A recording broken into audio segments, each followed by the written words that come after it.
नमस्ते बच्चों, स्वागत है आपका आज के इस नए लेक्चर में। बच्चों आज मैं लेके आई हूँ क्लास 10th का चैप्टर 1 का one short video science subject. Exam नज़दीक आ रहे हैं, बहुत नज़दीक आ रहा है और अभी हमें क्विक रिवीजन चाहिए। ठीक है, फटाफट से सारा चैप्टर एक ही बार में पूरा खत्म हो जाना चाहिए तो हमारा syllabus time to time finish हो जाए। तो उसी को ध्यान में रखकर मैं क्लास 10th के लिए साइंस का फर्स्ट चैप्टर का वन शॉट वीडियो लेके आई हूँ। आगे और भी ऐसे वीडियोस आते रहेंगे, आप ज़रूर देखते रहिएगा उन वीडियोस को। तो आज का जो चैप्टर है हमारा that is chemical reactions and chemical equations.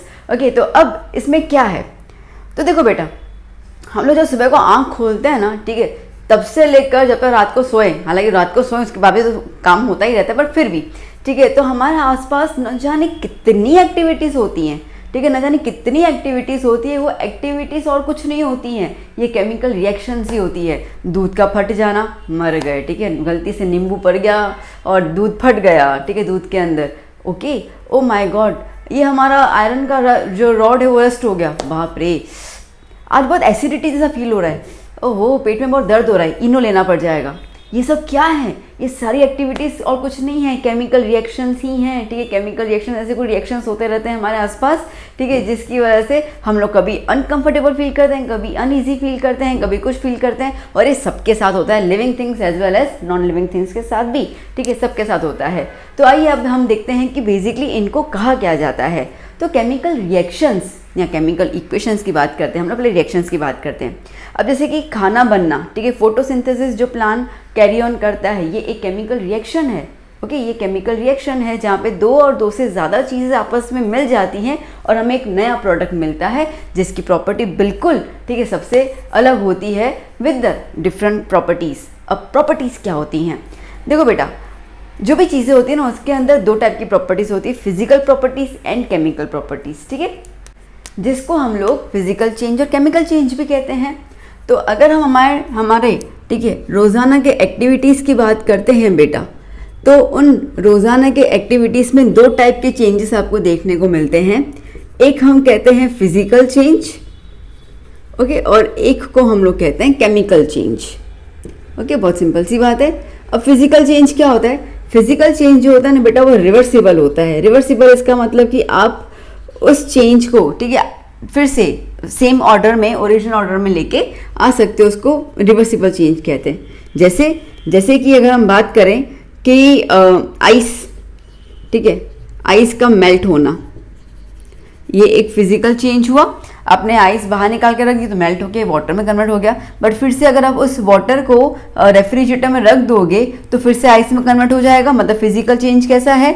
इधर से उधर जा रहा है, उधर से फिर से इधर पे आ रहा है, ठीक है, रिवर्सिबल। आप फिर से ओरिजिनल मोड में आ सकते हो।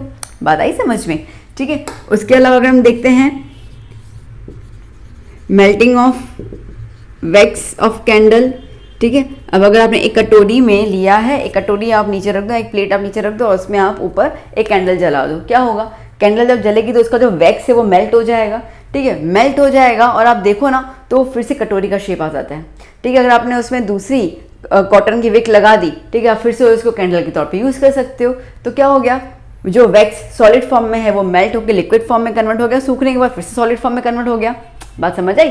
ठीक है, तो इसका मतलब कि जो फिजिकल स्टेट्स हैं, अब आप मेरी बात समझा, जो फिजिकल स्टेट्स है, फिजिकल स्टेट्स क्या होते हैं? वो और कुछ नहीं होते हैं, वो होता है सॉलिड, लिक्विड और गैस का कन्वर्जन, ठीक है। तो बेसिकली अगर हम देखते हैं सॉलिड से लिक्विड में जाना और लिक्विड से गैस में जाना या वाइसा वर्सा, गैस से लिक्विड में आना या लिक्विड से सॉलिड में जाना, ये जो चेंज होता है that is the physical change, जहाँ पे हम बिल्कुल हमारी आंखों से उनका स्टेट ऑफ मैटर बदलते हुए देखते हैं और वो रिवर्सिबल भी होता है, ठीक है। लिक्विड से सॉलिड में कन्वर्ट हो सकता है, सॉलिड से लिक्विड में कन्वर्ट हो सकता है।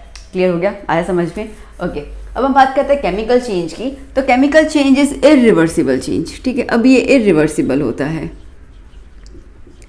Irreversible change. अब इसका मतलब क्या?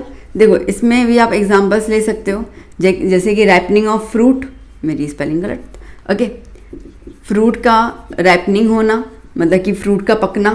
कच्चा बादाम बाबा कच्चा बादाम, वो पक्का हो जाता है ना, ठीक है, तो रैपनिंग ऑफ फ्रूट हो गया। फोटोसिंथेसिस प्रोसेस हो गया, ठीक है, ओके। उसके अलावा अगर हम बात करते हैं रस्टिंग ऑफ आयरन हो गया। एक बार आपका अगर आयरन रस्ट हो जाता है तो क्या आप फिर से उसको ओरिजिनल मोड में लेके आ सकते हो? ना, बिल्कुल नहीं लेके आ सकते हैं। डाइजेशन ऑफ फूड हो गया, ठीक है। एक बार आपका खाना डाइजेस्ट हो गया तो क्या, ठीक है, आप फिर से उसको सेम मोड में लेकर सकते हो। जस्ट थिंक, ठीक है, आपने रोटी तोड़ी है, रोटी तोड़ के आपने पूरा खाना खा लिया, अभी मन कर रहा है या वो रोटी देखना फिर से मन कर रहा है, तो क्या आप पूरा पेट से वो रोटी फिर से गोल गोल निकाल सकते हो? मम्मी ने बनाई थी, नहीं निकाल सकते, सीधी सी बात है, ठीक है। तो बेसिकली जो केमिकल चेंज है वो कैसा है, इरिवर्सिबल होता है, मतलब कि पीछे की तरफ नहीं आ जाता है। प्लस केमिकल चेंज के अंदर, ठीक है, बात को बहुत ध्यान से सुना, केमिकल चेंज के अंदर जो प्रॉपर्टीज़ होती हैं वो सारी की सारी डिफरेंट होती है, प्रॉपर्टीज़ बिकम डिफरेंट, ठीक है, सारी की सारी प्रॉपर्टीज़ बदल जाती हैं। जबकि फिजिकल चेंज में जो है वो प्रॉपर्टीज़ सेम रहती हैं। और बहुत सिंपल सा एग्जांपल लेना बेटा, पानी का एग्जांपल ले लो, ठीक है। आपने पानी को रेफ्रिजरेटर में रख दिया तो बर्फ़ बन गई, बाहर निकाला तो लिक्विड हो गया, बॉईल किया तो गैस बन गया, है तो H2O ही ना, क्या बोलते हो, है तो H2O ही ना, ठीक है। H2O को आपने आइस के फॉर्म में लिया, H2O को आपने लिक्विड पानी के फॉर्म में लिया, और H2O को आप गैसियस फॉर्म में भी ले रहे हो, क्या फ़र्क पड़ता है? कोई फ़र्क नहीं पड़ता। प्रॉपर्टी तो उसकी H2O ही है, मतलब कि 2 हाइड्रोजन एक ऑक्सीजन ही है, और उसका जो नेचर है वो नेचर तो सेम ही रहेगा, उसका नेचर तो नहीं चेंज होगा। बट यहाँ पे नेचर चेंज हो जाएगा ना, यहाँ पे पूरा का पूरा नेचर चेंज हो जाएगा, तो जिसकी वजह से केमिकल रिएक्शंस के अंदर या केमिकल चेंज के अंदर हम बात करते हैं, केमिकल चेंज के अंदर प्रॉपर्टीज़ जो है वो बिल्कुल डिफरेंट हो जाती हैं, इन्हीं प्रॉपर्टीज़ को हम लोग कहते हैं केमिकल रिएक्शंस, ठीक है। यही प्रॉपर्टीज़ जो बदल जाती है तो हमें एक नया कंपाउंड दे देती है, एक नया सब्सटेंस दे देती है जिसकी प्रॉपर्टी सबसे अलग होती है। एक एग्जांपल दूं, देखो बेटा, जैसे कि हम लोग कहते हैं कि हाइड्रोजन गैस, ठीक, को रिएक्ट करेंगे ऑक्सीजन गैस के साथ तो हमें वाटर मिलता है लिक्विड फॉर्म, ठीक है, बात समझ आई? ओके, अब अगर आप सोचो तो हाइड्रोजन गैस की प्रॉपर्टी क्या है, it is use as a fuel, क्या बात कर रहे हो, है ना, फ्यूल में यूज़ करते हैं ना अपन। तो अगर ये हाइड्रोजन गैस फ्यूल में यूज होता है तो मतलब कि ये कैसा है, ये है कंबशन सब्सटेंस, क्या बोलते हो, सही बोल रहे हो ना मैं बच्चों, ये कैसा हो गया, कंबशन सब्सटेंस हो गया। अगर हम बात करते हैं ऑक्सीजन की, ये तो सपोर्टर ही है कंबशन का, ठीक है, supporter of the combustion, supporter, ठीक है, सपोर्टर ऑफ कंबशन। तो इसका मतलब, ठीक है, इसके बगैर तो आग जल ही नहीं सकती है, मतलब कि ये दोनों के दोनों, हाइड्रोजन और ऑक्सीजन दोनों के दोनों क्या है, आग फैलाने वाले, ठीक है, वैम्पायर्स, वो बोलते हैं ना वैम्प ऑफ द सीरियल, ठीक है, ये आग फैलाते हैं, ये आग फैलाने वाले हैं, ठीक है। और पानी का काम क्या है, सोचो पानी का काम क्या है, हाँ बिल्कुल, जहाँ पर भी आग लगती है हम लोग क्या करते हैं, फायर ब्रिगेड को कॉल करते हैं, वो आके क्या करते हैं, पानी का पूरा टैंक लेके आते हैं और पूरे पानी से, ठीक है, आग बुझा देते हैं। इसका मतलब कि H2O का काम क्या है, H2O का काम है फायर एक्सटिंग्विश करना, that is a fire extinguisher, सीधी सी बात है, ठीक है। अब देखो, मेरे ख्याल समझ आ चुका होगा आपको कि कहाँ हाइड्रोजन आग लगाने के लिए काम करते हैं हम लोग फ्यूल के तौर पे, ठीक है। ऑक्सीजन जो है वो आग लगाने के लिए काम करता है, कंबशन प्रोसेस 8th में देखा था, 9th में देखा था। और पानी का हम यूज़ कर रहे हैं आग बुझाने के लिए, मतलब कि ये इंडिविजुअल जो है वो आग लगा रहे हैं, जबकि दोनों साथ में मिल जाते हैं तो आग बुझाने का काम करते हैं। इसको हम लोग कहते हैं केमिकल रिएक्शन, बात समझ आई? तो क्या हुआ ना कि जब हमने 2 सब्सटेंस लिए, उनको जब हमने कंबाइन किया और कंबाइन करके जो हमें एक नया सब्सटेंस मिला, उसकी प्रॉपर्टी पहले वाले से बिल्कुल अलग है। दैट्स वाई मैंने कहा था कि केमिकल चेंज में प्रॉपर्टीज़ जो हैं वो डिफरेंट हो जाती हैं, जबकि इसमें हमने कहा H2 नेचर उसका सेम ही है तो पानी वाला ही नेचर, उसमें कोई नेचर चेंज नहीं हो रहा है। तो फिजिकल चेंज में कभी भी आपको नेचर बदलता हुआ नहीं दिखेगा, हाँ सिर्फ स्टेट ऑफ मैटर बदलता हुआ दिखेगा, ठीक है। स्टेट ऑफ मैटर चेंज हो जाएगा, solid to liquid, liquid to gas, sublimation, ये वो प्रोसीजर्स के हिसाब से, उसके अलावा कुछ नहीं। सो आई होप कि मैंने ये वाला पॉइंट क्लियर कर लिया about the chemical and physical change, ठीक है। अब हम चलते हैं एक्चुअली केमिकल जो रिएक्शंस हैं उनको हमें रिप्रेजेंट कैसे करना होता है इन अ वेरी सिंपलेस्ट वे। आइए बच्चों, अब देखते हैं हम लोग केमिकल रिएक्शन क्या होता है, ठीक है। तो क्वेश्चन आ सकता है व्हाट इज केमिकल रिएक्शन। सो क्या होता है, a chemical reaction is a change in which 2 or more than 2 substances reacts to form new substance, or you can say product, with different properties. ठीक है, और else we could say with entirely different properties. ठीक है, बिल्कुल पूरी की पूरी properties जो है उनकी बदल जाती है, उसको हम लोग कहते हैं केमिकल रिएक्शन. अभी अभी मैंने एग्जांपल दे दिया, आप वो एग्जांपल से समझ चुके होंगे यहाँ पर. ठीक है, कि हाइड्रोजन गैस और ऑक्सीजन गैस रिएक्ट होंगे तो आपको H2O मिलेगा. एक और आप ले सकते हैं. ठीक है, सोडियम जो है वो रिएक्ट कर रहा है पानी के साथ H2O के साथ, तो क्या मिल जाएगा NaOH. ठीक है, plus NaOH plus hydrogen gas release हो जाएगी. ठीक है, तो अब क्या है, सोडियम जो है वो सॉलिड फॉर्म में है, इट्स अ प्योरली मेटल. जैसे कन्वर्ट कर रहे हो, जैसे रिएक्ट कर रहे हो पानी के साथ, तो वो क्या बन जाता है, वो बन जाता है बेस. ठीक है, आपको चैप्टर 2 में आ जाएगा एसिड बेस में. आपने खैर ये वन शॉट है तो आपने बट ऑब्वियसली उनके लेक्चर्स देखे भी होंगे पहले भी.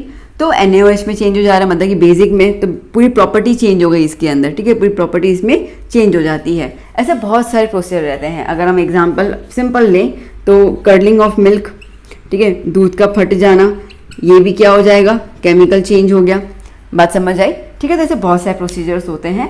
तो बेसिकली आपको जब एंटायरली नया प्रोडक्ट मिल जाता है, आज अगर दूध फट जाता है तो क्या होता है, उससे मम्मी पनीर बनाते हैं ना. ठीक है, दूध को फाड़ के पनीर. अब पनीर की पूरी प्रॉपर्टी अलग है, दूध से पनीर की पूरी प्रॉपर्टी ही अलग है. ओके, ठीक है, तो इसका मतलब क्या हो गया, आई होप आप समझ चुके होंगे कि रिएक्शन का मतलब क्या होता है. केमिकल रिएक्शन जिसके अंदर दो और दो से ज़्यादा चीज़ों का मिलन होता है, और मिलन होने के बाद ठीक है वो एक नया प्रोडक्ट में कन्वर्ट हो जाता है जिसकी प्रॉपर्टी पहले वाले से बिल्कुल डिफरेंट होती है. उनको हम लोग कहते हैं केमिकल रिएक्शन. ओके, आपका भी क्वेश्चन है, मैम आपने ये समझा दिया, वो तो समझ आ चुका है, बट हम रियल लाइफ में कैसे जज करेंगे, कैसे आइडेंटिफाई करेंगे कि केमिकल रिएक्शन हुआ है कि नहीं हुआ है. ठीक है, ये तो आपने हमें लिख के बता दिया, ये वाला आ गया, ये वाला आ गया, बट आंखों देखी चीज़ तो आपने हमको सिर्फ एक ये बताई, बाकी तो आपने कुछ बताया नहीं. तो कैसे होगा. देखो, अब अगर हम बात करते हैं identification, okay, that how to identify. आपको क्वेश्चन भी आएगा ये एग्जाम में. ठीक है, how to identify the chemical changes या केमिकल रिएक्शन. तो आप किस तरीके से कर सकते हो आइडेंटिफिकेशन ऑफ केमिकल चेंज. तो एक सबसे पहला आता है इसके अंदर इवोल्यूशन ऑफ गैस.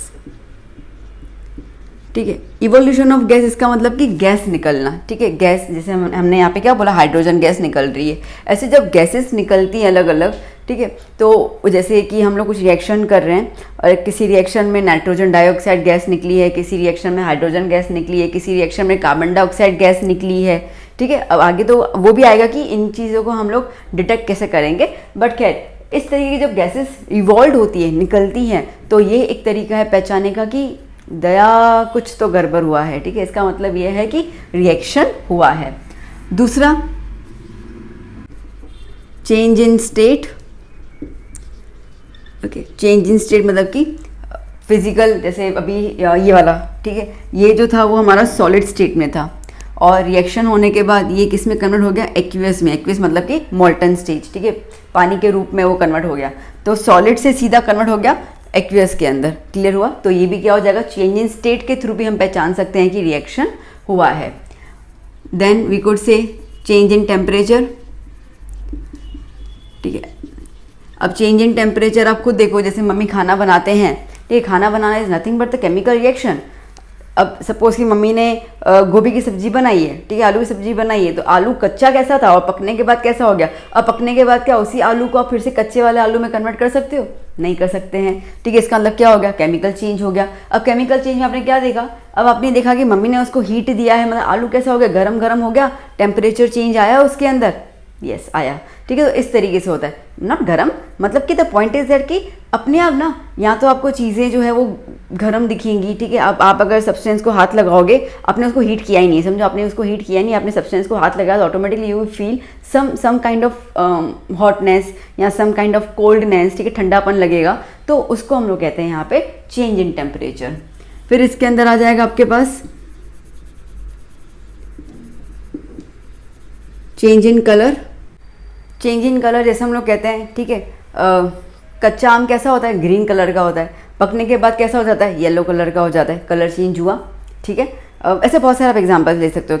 केमिकली भी अगर हम लोग कोई केमिकल लेते हैं, उसके अंदर हमने एक और केमिकल डाल दिया या एक सब्सटेंस डाल दिया तो उसका कलर चेंज हो जाता है। जैसे कि फॉर एग्जांपल अगर हम देखें तो मैंने एक बीकर लिया, ठीक है, जिसके अंदर मैंने कॉपर सल्फेट सॉल्यूशन डाल दिया।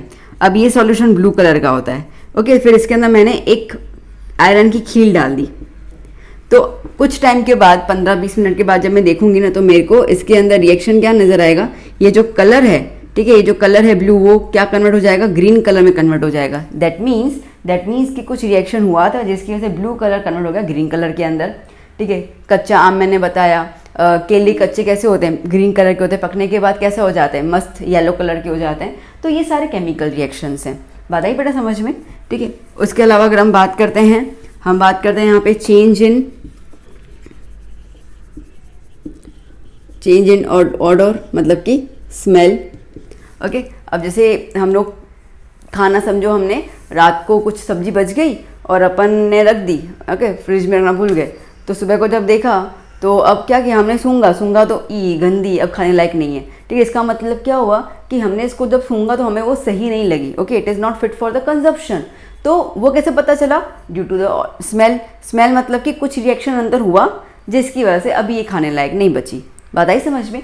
ठीक है, तो इस तरीके से आप बदलाव देख सकते हो और इन बदलाव की बेसिस पे हम लोग केमिकल रिएक्शंस को आइडेंटिफाई करते हैं। एक और हम लोग बोल सकते हैं फॉर्मेशन ऑफ प्रेसिपिटेट। इसका मतलब क्या होता है बेटा, रेसिड्यू। ठीक है, आपने कोई रिएक्शन किया और रिएक्शन करने पे आपको नीचे कचरा बच गया, उसको हम लोग कहते हैं रेसिड्यू। जैसे आपने पेपर को जलाया, ठीक है, पेपर को जला तो वो ऐश बन गया। ठीक है, इंसान को जलाते हैं, उसके बोन्स पूरे क्या हो जाते हैं, राख बन जाते हैं ना। तो ये भी एक तरीके का ही है। ठीक है, तो अब आप फिर से उस राख को मिला के एक इंसान नया तो नहीं पैदा कर सकते। ठीक है, वो तो पेपर्स के एशेज से उसको आप जोड़ दो, उसको आप कर तो आप नया पेपर तो नहीं बना सकते, नहीं हो पाता ना। ठीक है, तो इस तरीके से वो हो जाता है फॉर्मेशन ऑफ प्रेसिपिटेट। हालांकि इसे बहुत से रिएक्शन आगे आएंगे जिसमें आपको पता चलेगा कि कुछ नीचे कचरा बच गया है। ठीक है, नॉट कचरा मतलब एक नया सब्सटेंस बना है जो सॉलिड फॉर्म में है, तो उसको हम लोग कहते हैं प्रेसिपिटेट। बात आई समझ में? चलो एक बार फटाफट देख लेते हैं। Evolution of gas. ठीक है, इसका मैं एग्जाम्पल और दे सकती हूँ आपको। पानी में आपने इनो डाला, ठीक है, तो क्या होता है, बबल निकलना शुरू करते हैं ना। इवोल्यूशन मतलब कि पानी के साथ वो इनो ने कुछ रिएक्शन किया जिसकी वजह से बबल फॉर्म हो रहे हैं। चेंज इन स्टेट क्लियर हो गया। ठीक है, जैसे हमने कहा कि भाई दूध जो है वो लिक्विड में होता है। ठीक है, जैसे वो फट जाता है तो उसके अंदर क्या होता है, सॉलिडिफिकेशन में कन्वर्ट होता है। मतलब पनीर को अपन निकाल देते हैं, तो पनीर क्या सॉलिड होता है, पनीर आपने कभी लिक्विड में नहीं दिखा है। तो it's a change of state. Change in temperature. ठीक, खाना बनाने के दौरान जो होता है टेम्परेचर चेंज होना। आपने मोमबत्ती जला दी तो उसका विक जो होता है, ठीक है, वो गर्म हो जाता है। जब आप उसको हाथ लगाओगे तो गर्म होने के दौरान वो जलने लगता है। चेंज इन कलर मैंने बता दिया आपको। ठीक है, स्मेल हो गया। Formation precipitate just now. तो इसका मतलब कि ये सारी की सारी चीज़ें जो हैं इनके थ्रू हम लोग आइडेंटिफाई कर सकते हैं कि there has happen some chemical reaction. Clear बच्चों? ओके, चलो अब हमारा नेक्स्ट पॉइंट ये है कि इन केमिकल रिएक्शंस को, ठीक है, हमें रिप्रेजेंट कैसे करना होता है।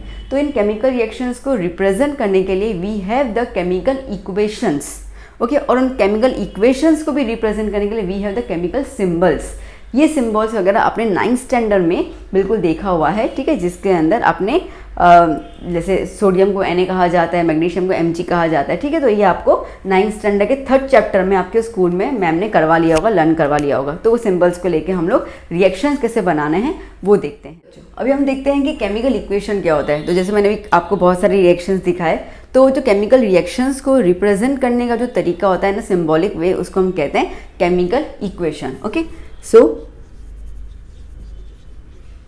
टू represent chemical reactions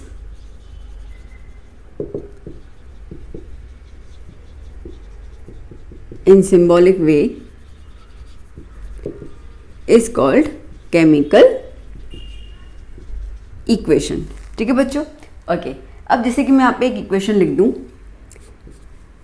यही वाला लिख देती हूँ, H2 + O2 gives H2O। Okay बच्चों, तो इसमें आपको ये क्या है, इसको हम लोग कहते हैं एरो। ठीक है, ये हुआ एरो।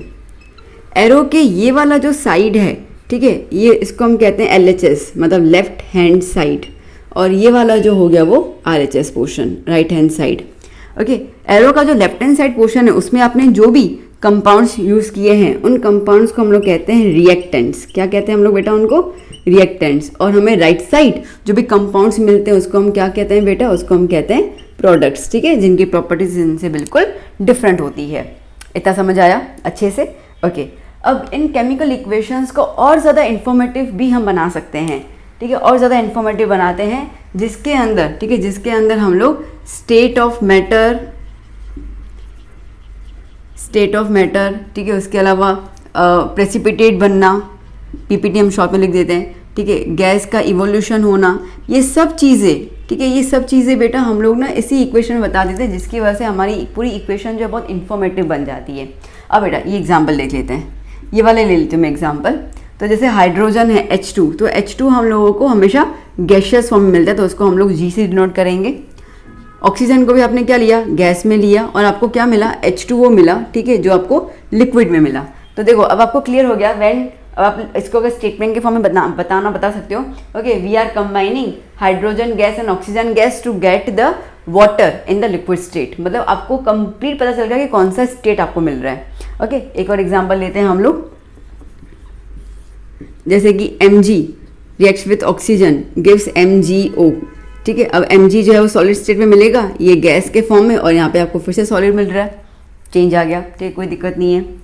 एक और एग्जांपल ले सकते हैं हम लोग, calcium plus sulphuric acid gives CaSO4 plus hydrogen. अब ये क्या है?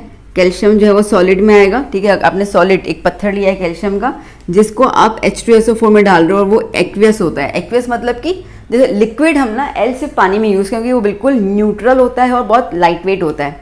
ठीक है, उसके अलावा जितने भी लिक्विड फॉर्म में आपको मिलेंगे उसको आप एक्वियस कहोगे, AQ से नोट करोगे। और आपको क्या मिलेगा? अगेन एक्वियस मिलेगा CaSO4, और हाइड्रोजन क्या हो जाएगा? गैस।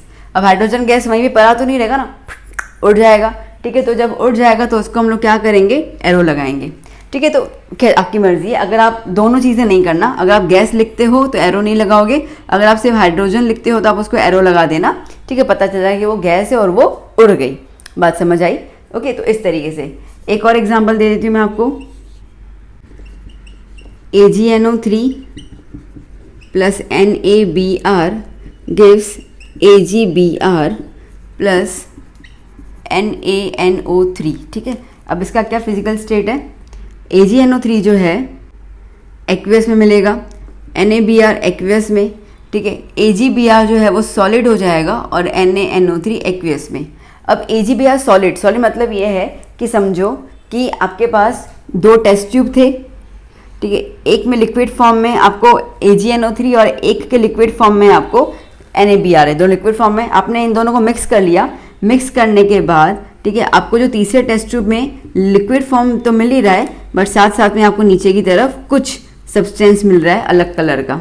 ठीक है, तो अब यहाँ पे क्या हो गया? लिक्विड फॉर्म भी आया और सॉलिड सब्सटेंस भी आया। तो AgBr जो है वो सॉलिड फॉर्म में आपको मिलेगा और NaNO3 जो होगा वो लिक्विड फॉर्म में मिलेगा।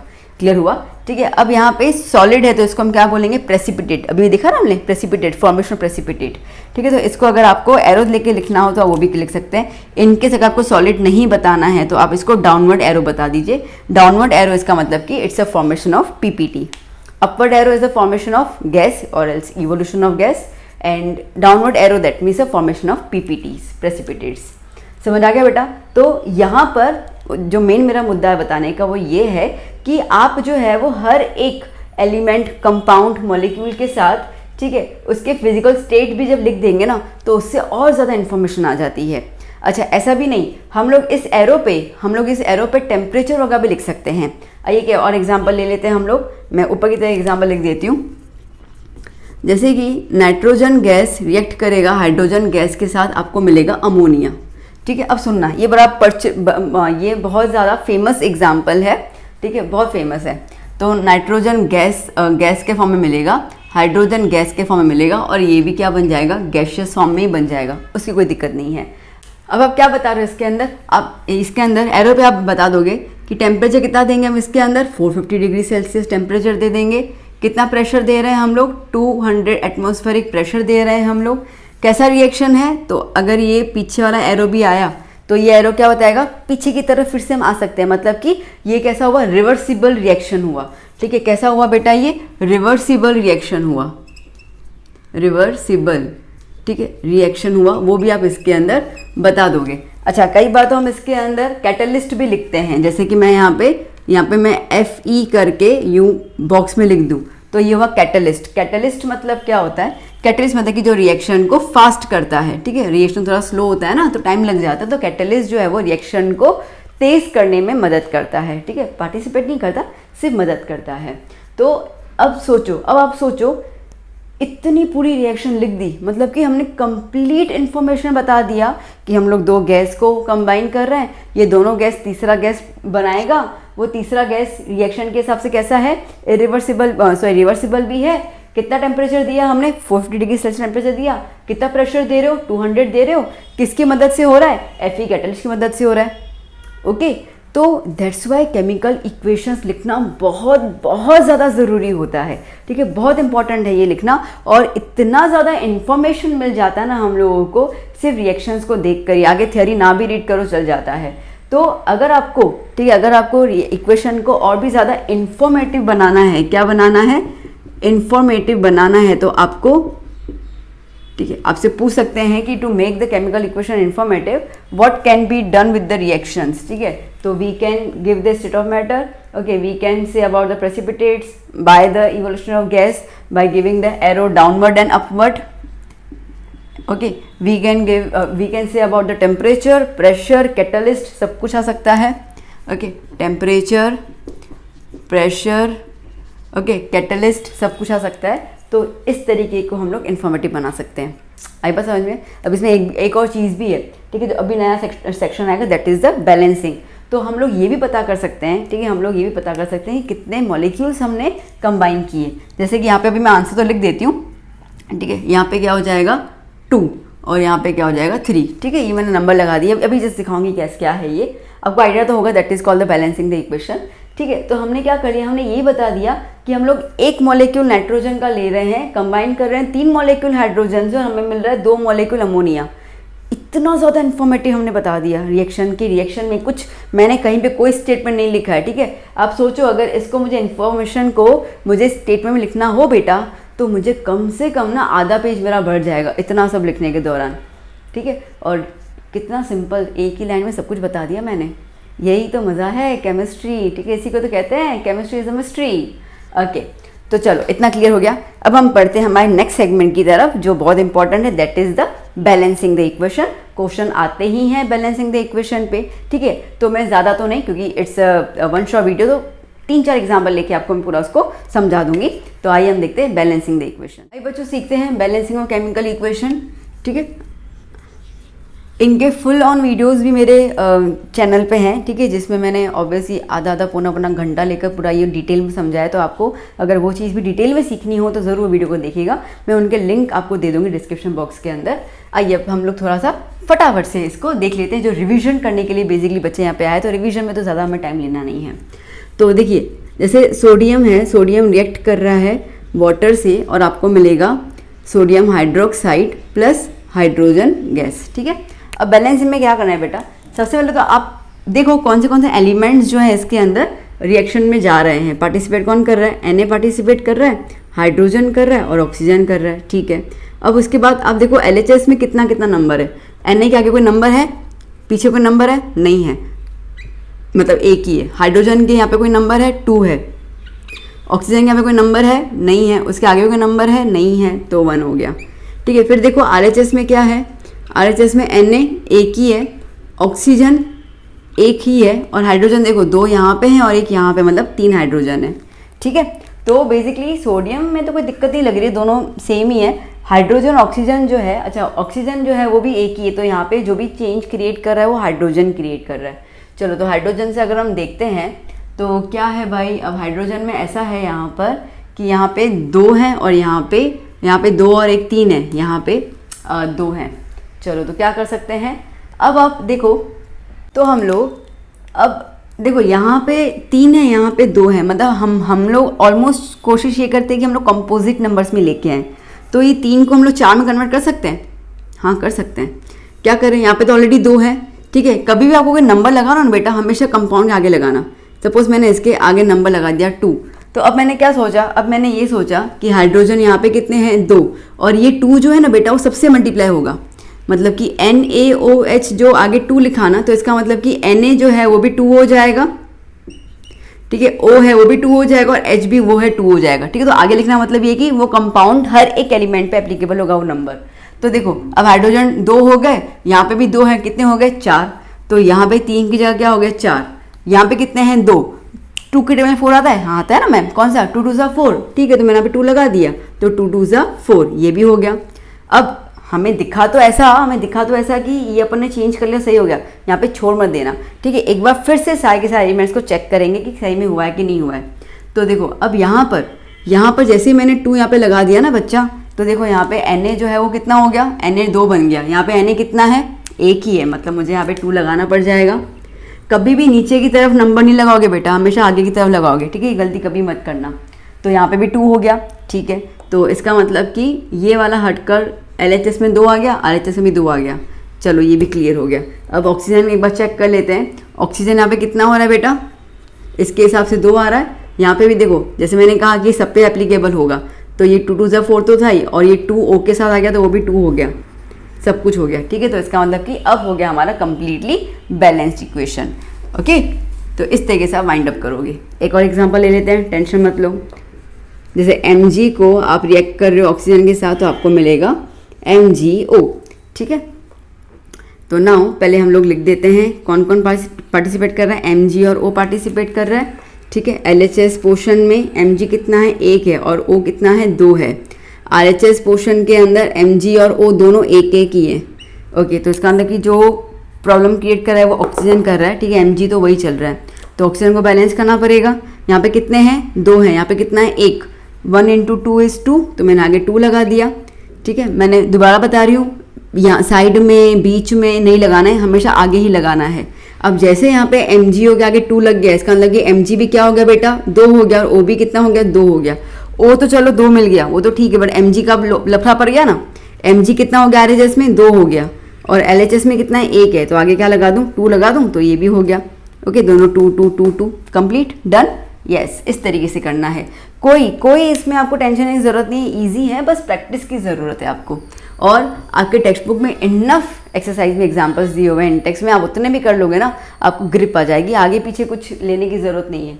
बहुत सारे बच्चे हैं ना ऐसे, मैम उनके इंस्टीट्यूट में ना इसके 100 केमिकल रिएक्शन की वर्कशीट दी है, अरे क्या ज़रूरत है, इतना कर लो बहुत है, ठीक है, इन सब बातों में मत पढ़ना कभी। एक और रिएक्शन ले लेते हैं, Fe + H2O gives Fe3O4 + H2।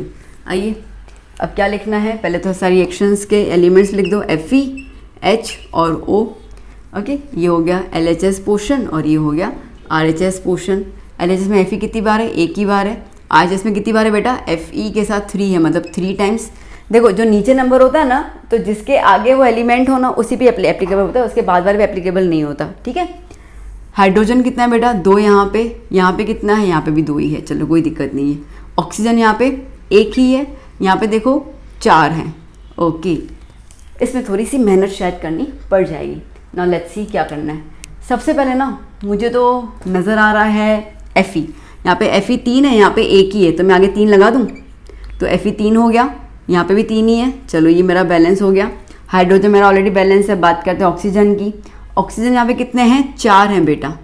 तो अगर मैं यहाँ पे 4 करूँ, ठीक है, 1 4 सा 4 ना, अगर मैं यहाँ पे 4 करूँ तो जैसे मेरे को पता है 4 मैंने जैसे लिख दिया तो H2O के साथ आ जाएगा। तो हाइड्रोजन कितना हो गया बेटा, हाइड्रोजन में क्या होता है ना बच्चों, देखो यहाँ पे 2 हैं और आगे तुमने नंबर लगा दिया तो मल्टीप्लाई हो जाता है, तो 2 4 सा क्या हो गया बेटा 8 हो गया। और ऑक्सीजन कितना हो गया बेटा 4 हो गया। अब हाइड्रोजन 8 बन गया, हाइड्रोजन 8 बन गया। ऑक्सीजन 4 यहाँ पर है, यहाँ पर भी है, ऑक्सीजन क्लियर हो गया। हाइड्रोजन में लोचे आ गए, हाइड्रोजन लेफ्ट साइड वाला कितना बन गया है 8 बन गया है। और यहाँ पे कितना है 2, कोई बात नहीं 2 है ना, 2 के टेबल में 8 आता है, हाँ कब आता है 2 4 ज़ा 8, तो हम क्या कर लेंगे यहाँ पे 4 लगा देंगे, तो ये भी हो गया हमारा 8। चेक करना है एक बार, चलो एक बार फिर से चेक कर लेते हैं हम लोग, एक बार फिर से चेक कर लेते हैं हम लोग। Fe, H और O, ठीक है। Fe कितना है 3, यहाँ पे भी कितना है 3, चलो ठीक है, H कितना है 2 4 ज़ा 8, यहाँ पे कितना है 4 2 ज़ा 8, करेक्ट। O कितना है 4 इंटू O मतलब 4, ठीक है। यहाँ पे कितना है 4, करेक्ट, ठीक है। चेक चेक चेक, सब सही हो गया। अब एक और लास्ट एग्जाम्पल कर लेते हैं, ठीक है। अच्छा एक और चीज़ बता दूँ, ये actually hit and try methods होते हैं। जो मैंने अभी किया, मेरे पास ऑब्वियसली एक्सपीरियंस है तो देखकर थोड़ा आइडिया आ ही जाता है, ठीक है। गलतियाँ मुझसे भी होंगी, शायद अगर मैंने एक दो और किया तो शायद एक आध ऐसा भी आ जाएगा जो मुझे सोचना पड़ेगा कि क्या करना है। तो it is hit and try method, इसके लिए इसको हमेशा पेंसिल से सॉल्व करते जाना until you will get the final answer। 2-3 बार आपको शायद तकलीफ होगी, बट जैसे आपने 10 जितने भी एग्जाम्पल कर लिए ना, आपको ग्रिप आ जाएगी, फिर आप देख के समझ आओगे कि मुझे पहला कौन सा एलिमेंट उठाना है, ठीक है। चलिए ना 4th नंबर एक एग्जाम्पल ले लेते हैं। KClO3 gives KCl plus O2, ठीक है। चलो अब क्या क्या है इसके अंदर, K है, Cl है और O है। LHS में K एक बार है, Cl एक बार और O 3 बार है, ओके। RHS में K एक बार है, Cl एक ही बार है और O 2 बार है, ओके। फिर से O ने ज़्यादातर ना O और H ही लफड़े डालेगा, बाकी तो हो जाएगा। Now let's start. अब क्या करना है बेटा, अब प्रॉब्लम ये है बेटा यहाँ पर कि यहाँ पे O 3 बार है, यहाँ पे O 2 बार है, मतलब कि ना 3 की टेबल में 2 आता है ना 2 की टेबल में 3 आता है। बट अगर मैं इसका LCM लूँ तो शायद मेरा काम बन जाएगा। LCM क्या होता है, मतलब कि 2 3 ज़ा कितना होगा 6, ठीक है। जब आपको ऐसे प्राइम नंबर मिले ना तो उनके मल्टीप्लाई कर लो, तो इसका और इसका मल्टीप्लाई कर लिया मैंने, तो क्या मिल गया 6 मिल गया, ठीक है। अब मेरी बुद्धि थोड़ी लग सकती है, ये 2 है तो 2 3 ज़ा 6, मैंने आगे 3 लगा दिया।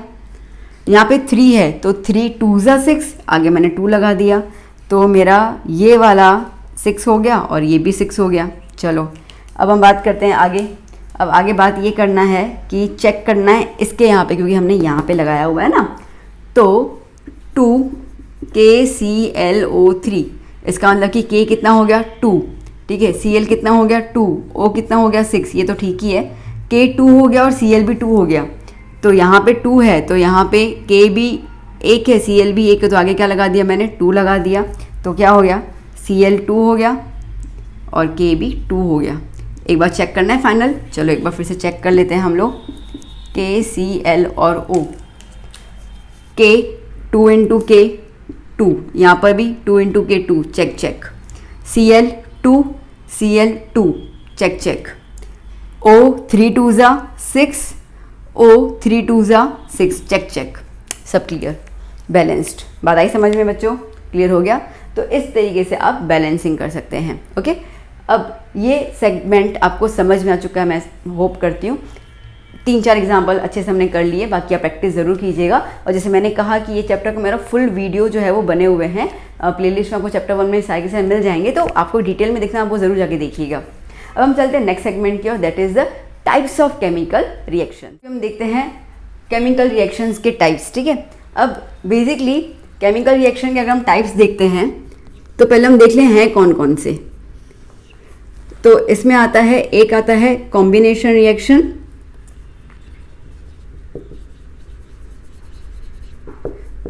कॉम्बिनेशन रिएक्शन, ठीक है। एक आ जाएगा इसके अंदर डीकम्पोजिशन रिएक्शन, फिर डिटेल में थोड़ा कर लेते हैं इसको हम लोग बेटा, डीकम्पोजिशन रिएक्शन, ठीक है। फिर आ जाएगा इसके अंदर डिस्प्लेसमेंट रिएक्शन,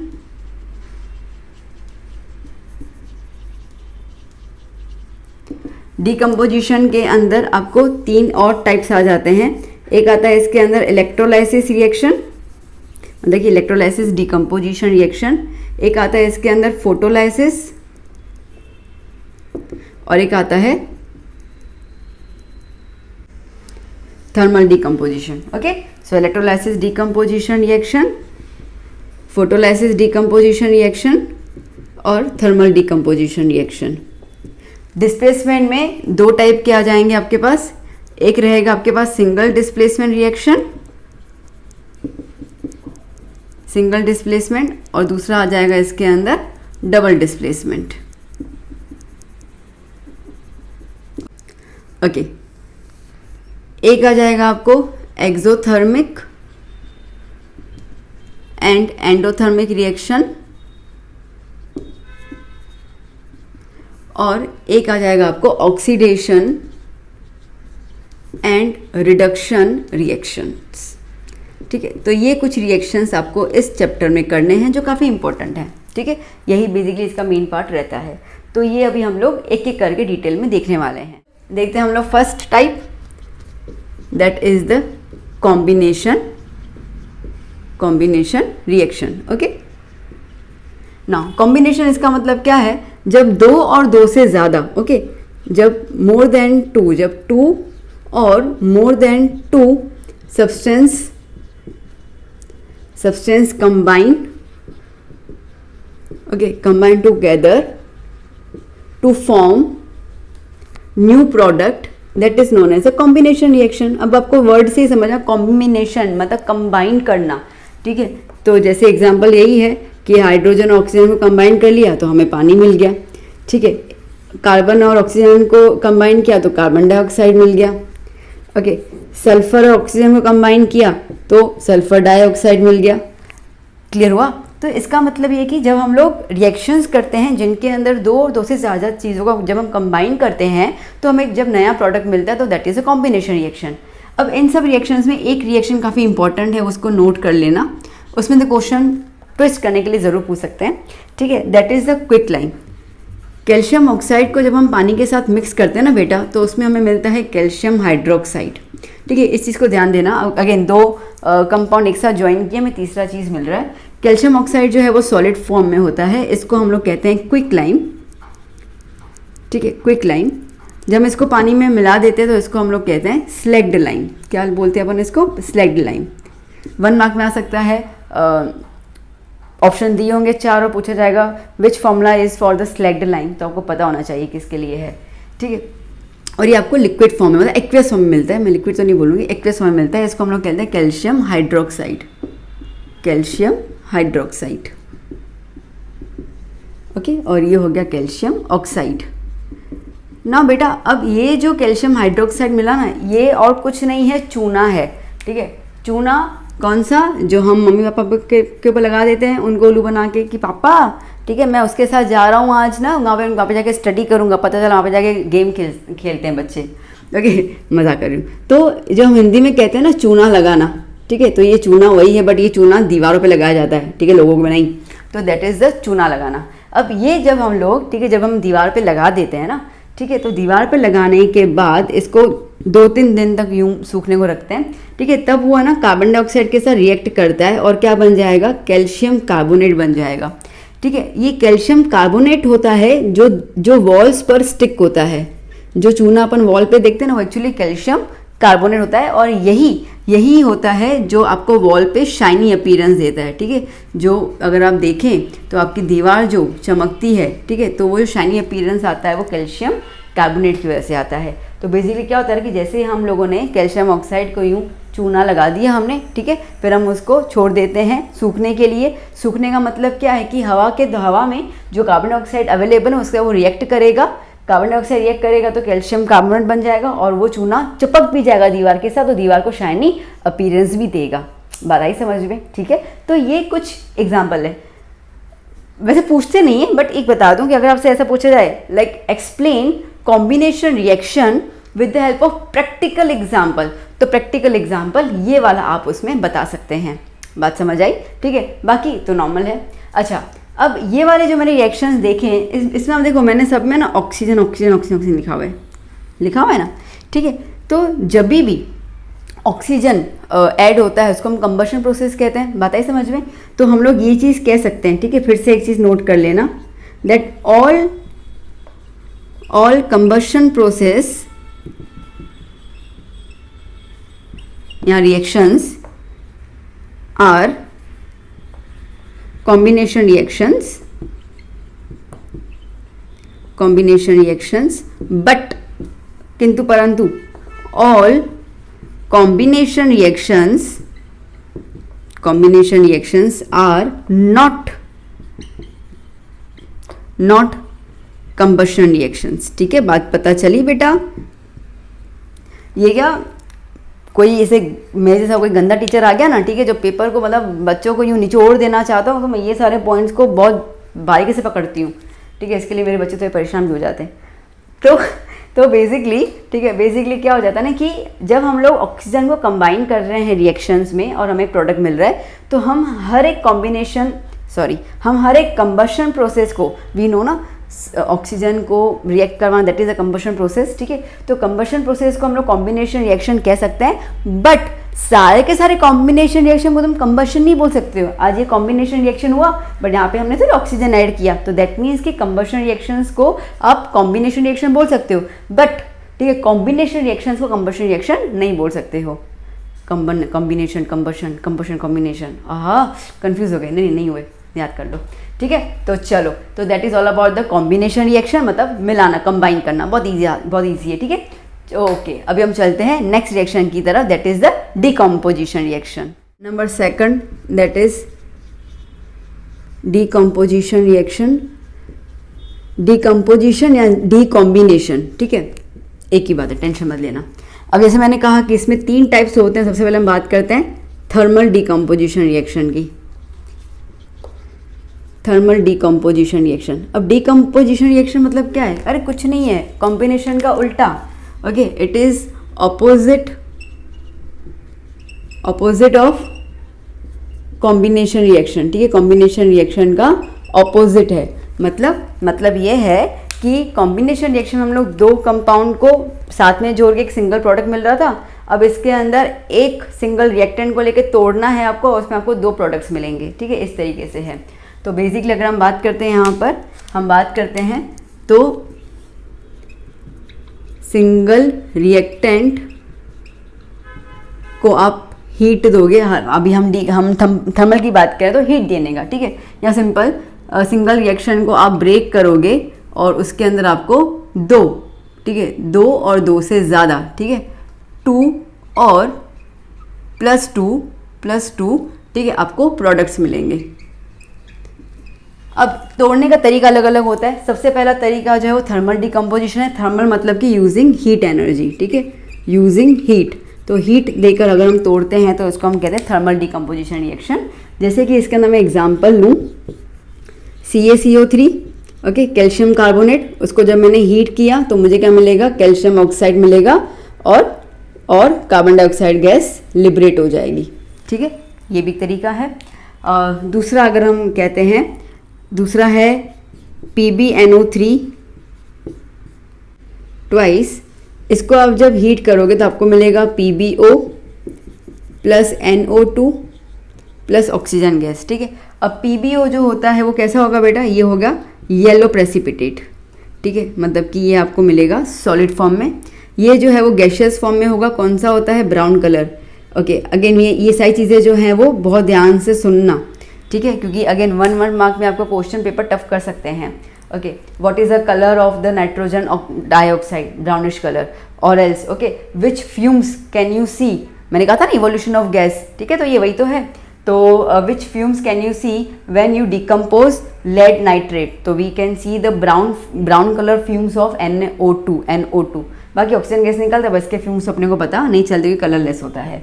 ओके, ये होता है कलरलेस, ठीक है, ये है कलरलेस सब्सटेंस। तो आप सोचो कलरलेस सब्सटेंस में से आपको येलो कलर, ठीक है, PbO मिल जा रहा है, ब्राउन कलर के फ्यूम्स मिल रहे हैं, हुआ ना रिएक्शन, ठीक हुआ ना। ये जो हम कह रहे हैं आइडेंटिफिकेशन, इसको आप लिखोगे लेड नाइट्रेट, ठीक है, इसको आप लिखोगे लेड ऑक्साइड,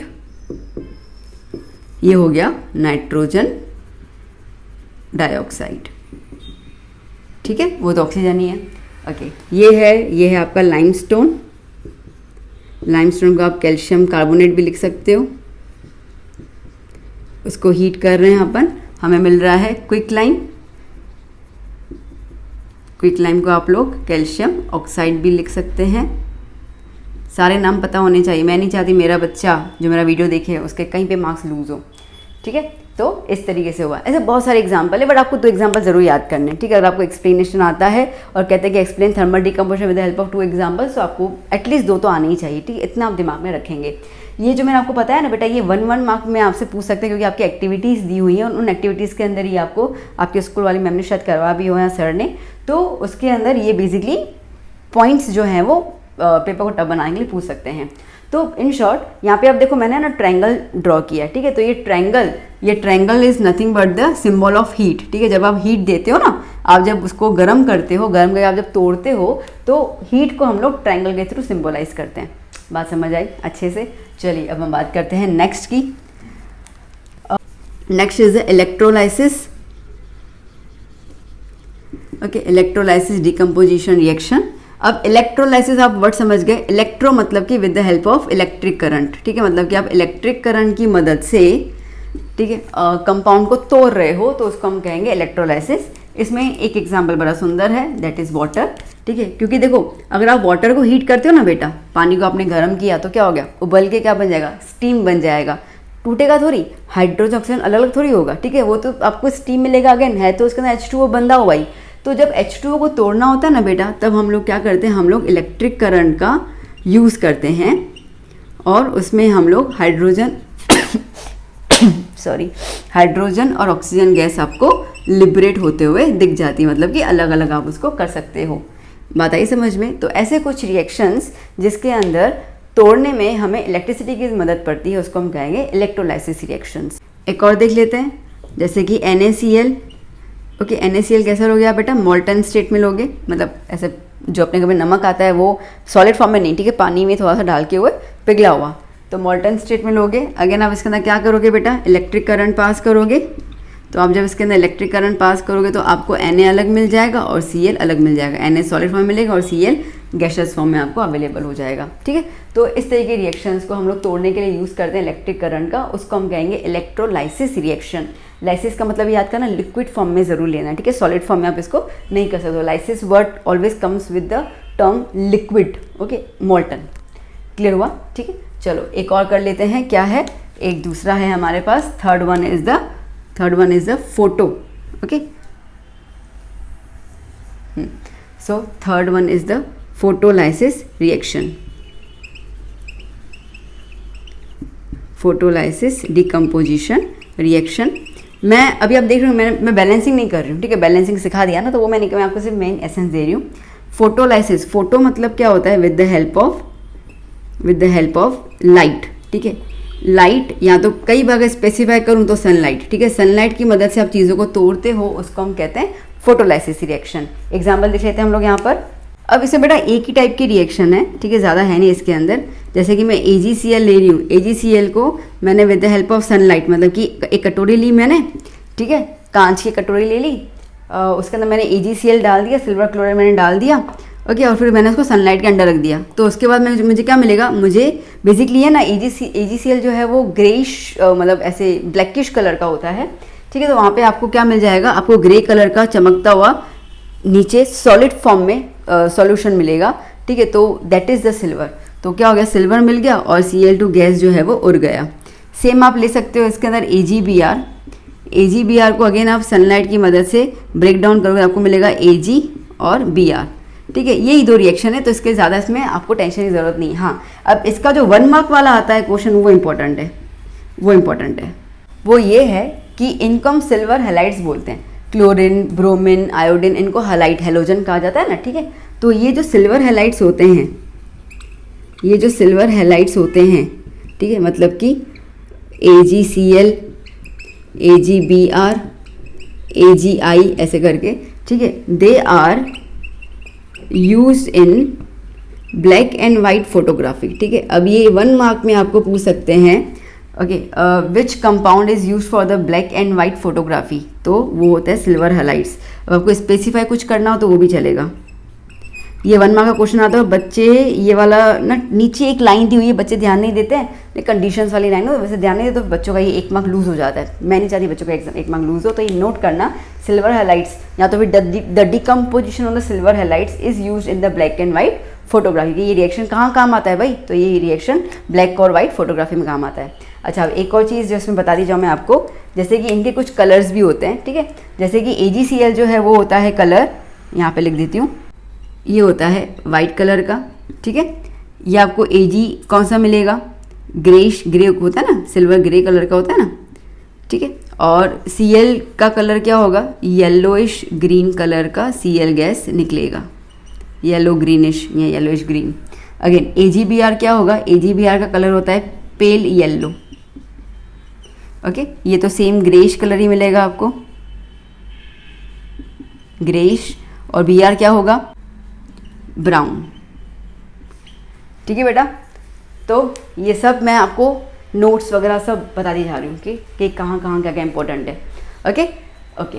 अब डिकम्पोजिशन के तीनों पोर्शन हो गए, थर्मल, इलेक्ट्रोलाइसिस और फोटोलाइसिस। अभी हम चलेंगे next reaction, that is the displacement reaction. आइए बच्चों, अभी हम स्टार्ट करते हैं next chemical reaction, that is displacement reaction, ठीक है। अब मैंने आपको जस्ट बताया इन द फ्लो चार्ट कि डिस्प्लेसमेंट रिएक्शन हमारे पास दो टाइप के होंगे। एक रहेगा हमारे पास single displacement reaction, okay, single displacement reaction.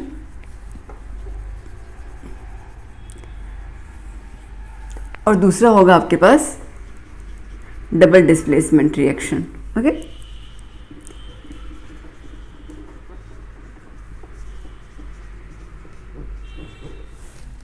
Okay ना बच्चों, क्या डिफरेंस है, पहले हम स्टार्ट करते हैं सिंगल डिस्प्लेसमेंट रिएक्शन से।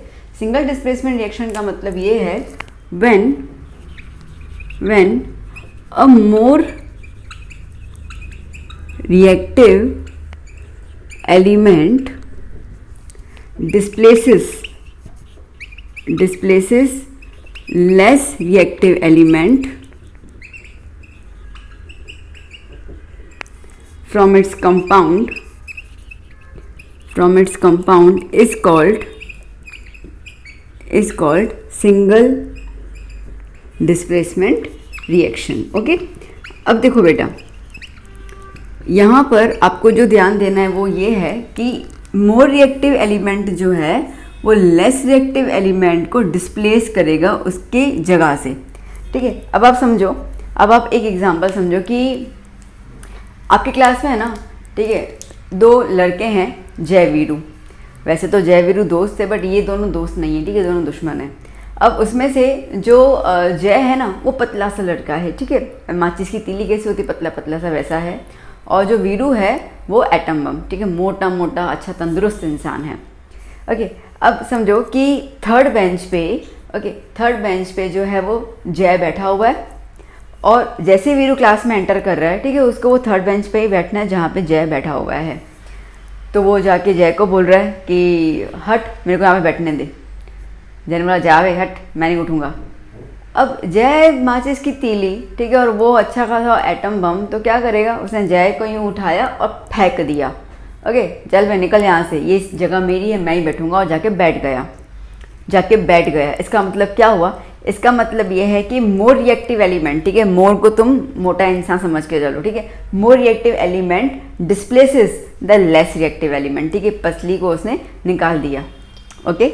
और अब यहीं पे ही, ठीक है, थोड़ा सा उल्टा सोचते हैं, और आप सोचो कि क्लास में आप बैठे हुए हो और थर्ड बेंच पे जो वीरू है ना वो बैठा हुआ है मोटा सा, ठीक है, और जय को वहाँ बैठना है। जय जा रहा है, जय बोल रहा है कि वीरू हट, मुझे वहाँ बैठना है। वीरू बोलेगा जा वे निकल, वे तू है कौन, निकल, ठीक है। जय बोलेगा तो हट, मेरे को बैठना है, ठीक है। और जय उस वीरू को उठाने की कोशिश करेगा। इज इट पॉसिबल कि वो खेखली इंसान पतला सा वो मोटे एटम बम को उठा पाएगा? नहीं उठा पाएगा, ठीक है। तो तब रिएक्शन होगा, तब डिस्प्लेसमेंट होगा, नहीं होने वाला, ठीक है, डिस्प्लेसमेंट नहीं होने वाला। सिंपल सी चीज़ है यहाँ पर भी। तो ये भी वही है कि जब मोर रिएक्टिव एलिमेंट, ठीक है, डिस्प्लेस कर लेगा, उसकी जगह से लेस रिएक्टिव एलिमेंट को हटा देगा, तो उसको हम कहेंगे डिस्प्लेसमेंट रिएक्शन या सिंगल डिस्प्लेसमेंट रिएक्शन, ठीक है। आई होप आपको एग्जाम्पल समझ आ चुका होगा ना। एग्जाम्पल ले लेते हैं इसके हम लोग। जैसे हम लोग बात करते हैं Zn, ठीक है, Zn जो है वो CuSO4 के साथ रिएक्ट कर रहा है। अब बेसिकली जो सॉल्यूशन होता है ना, ठीक है, ये जैसे मैंने कहा ना, फ्रॉम इट्स कंपाउंड, ठीक है, कंपाउंड में से उसको हटाना, सॉल्यूशन में से हटाना है। तो अब देखो बच्चा, ये Zn एलिमेंट है, Cu एलिमेंट है, क्या हमें ये देखना है कि क्या Zn जो है वो मोर कैपेबल है Cu को उसकी जगह से हटाने के लिए? क्या Zn में कैपेसिटी है, शक्ति है Cu को हटाने के लिए? तो हाँ जी है। ठीक है, तो क्या बन जाएगा, Zn ने Cu को धक्के मार के निकाल दिया, चल बे हट तू यहाँ से, और उसकी जगह पे आ गया और Cu बेचारा अकेला चला गया। ठीक है, तो बेसिकली वीरू ने जय को उसकी जगह से निकाल दिया और उसकी जगह पे वीरू बैठ गया और जय बेचारा अकेले कोने में जाके बैठ गया, कोई ऑप्शन नहीं है उसके पास। ओके, एक और एग्जांपल देख लेते हैं हम लोग। Fe CuSO4 के साथ रिएक्ट कर रहा है। ठीक है, अगेन Fe जो है वो भी वीरू जैसा ही उसका पार्टनर है, तो वो उसको हटा रहा है। हाँ बिल्कुल हटा सकता है वो, और Cu फिर से अकेला हो गया। ऐसे बहुत सारे रिएक्शंस हो सकते हैं। ठीक है, अगर मैं ऐसा कुछ कहूँ कि Cu प्लस MgSO4, ठीक है, मैंने ये रिएक्शन लिया। अब मैं बोलूँ कि Cu जो है Mg को हटा पाएगा, ये Cu जो है ना वो क्या है, Cu क्या है, जय है ना, तो जय और Mg जो है वो ये तीनों आपस में दोस्त हैं, वीरू। ठीक है, तो क्या वो उसको हटा पाएगा, जय वीरू को हटा पाएगा? नहीं हटा पाएगा। तो आपको रिएक्शन देखने को मिलेगा, नहीं मिलेगा, नो रिएक्शन। ओके, तो इसमें हम लोग क्या करते हैं, इसमें जो बेसिक आपको ध्यान देना है कि एक एलिमेंट जो है वो सॉल्यूशन में से दूसरे एलिमेंट को डिस्प्लेस कर रहा है, उसकी जगह चेंज कर देता है, तो उसको हम लोग कहेंगे displacement reaction. Am I clear? अब कुछ बच्चों के दिमाग में क्वेश्चन आएगा कि मैम आपने ये चीज़ कैसे डिसाइड किया कि Cu इसको हटा पाएगा नहीं हटा पाएगा, Fe इसको हटा रहा है कि नहीं हटा रहा है, वो कैसे आपने डिसाइड किया? तो इसके लिए हमारे पास आती है रिएक्टिविटी सीरीज़। ओके, अब अगेन ये रिएक्टिविटी सीरीज़ के भी मैंने एक पूरा वीडियो बना के रखा हुआ है, बट ठीक है चलो बता देती हूँ मैं आपको। ठीक है, यहाँ पे, ठीक है, यहाँ बता देती हूँ, तो आप उसको साइड में लिख देना, रिएक्टिविटी सीरीज़। ओके, अब रिएक्टिविटी सीरीज़ जो मैंने बताई हुई है वो ऐसा है, काशीनाथ का माली आलू ज़रा फीके से ओके पकाता है, कौन है, आगे आओ। ठीक है, ये मैंने उसे बताया था। वेल, तो अब बेसिकली क्या है ना कि यहाँ पर ये जो है ये सारे के सारे हाईली रिएक्टिव एलिमेंट्स है। या तो फिर मैं अभी के लिए आपको इतना शॉर्ट बता दूँ, इतना मैं लेंथी में नहीं जा रही हूँ। ये H है ना, ठीक है, H के ऊपर जितने भी हैं वो कौन से हो जाएंगे, हाईली रिएक्टिव एलिमेंट्स। ठीक है, और H के नीचे जो है वो सारे के सारे कैसे होंगे, लो रिएक्टिव एलिमेंट्स। बस इतना आपको ध्यान देना है। ठीक है, काशीनाथ का माली ओके आलू ज़रा फीके पकाता है, कौन है, ओके कौन है, आगे आओ। लर्न हो गया? फिर से एक बार कर लेते हैं। काशीनाथ का माली आलू ज़रा फीके पकाता है, कौन है, आगे आओ। डन इतना? ठीक है, ओके। नाउ अब आप देखो जैसे यहाँ पे CuSO4 है, तो जो Zn है वो Cu से ऊपर है, Zn जो है वो Cu से ऊपर है। हाँ है, मतलब कि वो हाई रिएक्टिव एलिमेंट हो गया, तो इसके लिए Zn ने Cu को हटा दिया। फिर Fe देखो, क्या Fe भी Cu से ऊपर है? हाँ है, तो Fe ने भी हटा दिया Cu को। ठीक है, अब Cu देखो Mg से ऊपर है, Mg ये रहा, Cu तो Mg के नीचे है, ऊपर तो नहीं है, ऊपर नहीं है, इसका मतलब कि Cu Mg को नहीं हटा सकता है। इसके लिए आपको उसमें कोई रिएक्शन नज़र नहीं आएगा। I think I am bit clear about the displacement reaction, है ना? चलो फिर हम चलते हैं अभी next, that is a double displacement reaction. अब डबल डिस्प्लेसमेंट रिएक्शन में आपको ये रिएक्टिविटी सीरीज फॉलो करने की ज़रूरत नहीं है, क्योंकि यहाँ पे आपको एलिमेंट नहीं मिलेगा। जैसे आपको यहाँ पे एक कंपाउंड था, एक एलिमेंट था ना, एक कंपाउंड एक एलिमेंट, वहाँ पे आपको दोनों के दोनों कंपाउंड मिलते हैं, और वो कंपाउंड्स के जो आयंस हैं वो आपस में एक दूसरे के एक्सचेंज में चले जाते हैं। ठीक है, तो इसका क्या स्टेटमेंट होगा, आइए लिखते हैं हम लोग पहले। So the reaction in which two different ions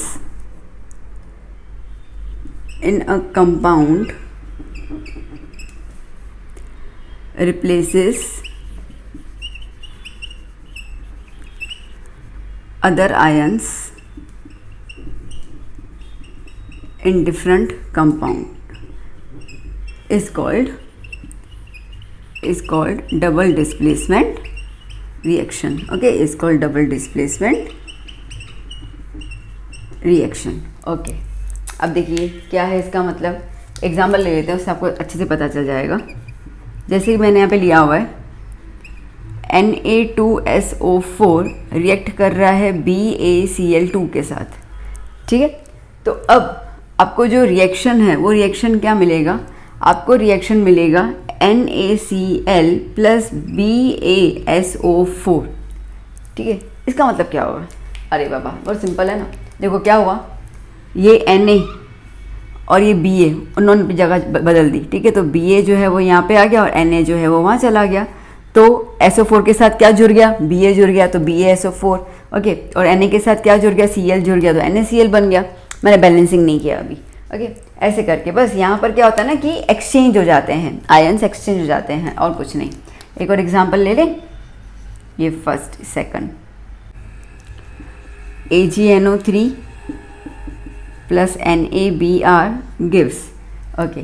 देखो अब क्या होगा, अब इसके अंदर क्या होगा, Ag जो है वो Na की जगह ले लेगा और Na जो है वो Ag की जगह ले लेगा, ठीक है। तो क्या हमारे पास रिएक्शन आ जाएगा, NaNO3 plus AgBr, okay. Now अब ये जो डबल डिस्प्लेसमेंट रिएक्शन होता है ना बेटा, उसके अंदर 99.9%, एक्चुअली मुझे 100% बोलना चाहिए, पीपीटी निकलता है, प्रेसिपिटेट, ठीक है। जब हम लोगों ने अभी स्टार्टिंग वाले लेक्चर में नहीं देखा था कि चेंजेस इन रिएक्शन में हम कैसे आइडेंटिफाई कर सकते हो, that is the one form was the precipitate, ठीक है। तो प्रेसिपिटेट निकलता है इसके अंदर। अब खुशखबरी की बात यह है कि डिस्प्लेसमेंट, डबल डिस्प्लेसमेंट रिएक्शन में आपके टेक्स्ट बुक के अंदर ये 2 एग्जाम्पल दिए हुए हैं, आपको ये 2 एग्जाम्पल करके जाने, ज़्यादा कुछ आपको टेंशन लेने की ज़रूरत नहीं है। और इसमें देख लेना, ठीक है, ये कौन से प्रेसिपिटेट है। जैसे कि यहाँ पर ये जो है ये डाउनवर्ड डायरेक्शन, मतलब कि ये क्या बनेगा, प्रेसिपिटेट बनेगा, okay.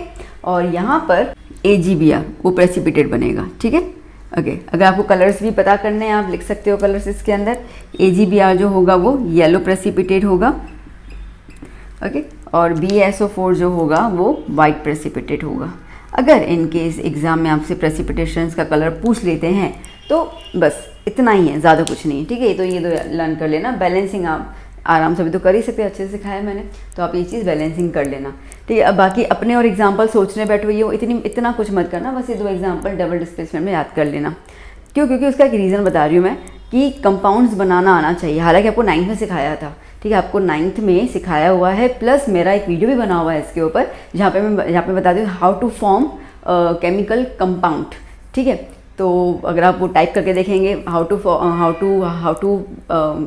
Form a chemical compound, okay, Sapna ki पाठशाला, तो आपको वो वीडियो मिल जाएगा, मैं लिंक डाल दूंगी। बट इनके सबके पास अभी सपोज आप एग्जाम के प्रीवियस डे पे देख रहे हो तो आप इतना सब नहीं देख पाओगे, ठीक है। तो इसके लिए मैं आपको जस्ट ये बता रही हूँ कि इतना ही लर्न करके जाना, उससे ज़्यादा कुछ करने की जरूरत नहीं है, ओके। तो that is all about the displacement reaction. I hope I am clear with the displacement reaction, okay. अभी हम चलते हैं 4th, that is the endothermic and exothermic reaction की तरफ। तो मैं इसको रब कर दूँ।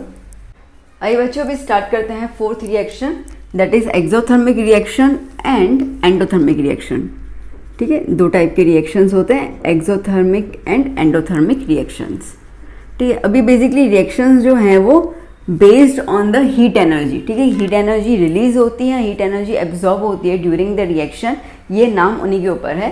अब बात करते हैं एक्सोथर्मिक, ठीक है। एक्सो मतलब रिलीज होना, ठीक है, एक्सो मतलब रिलीज होना या इवॉल्व होना,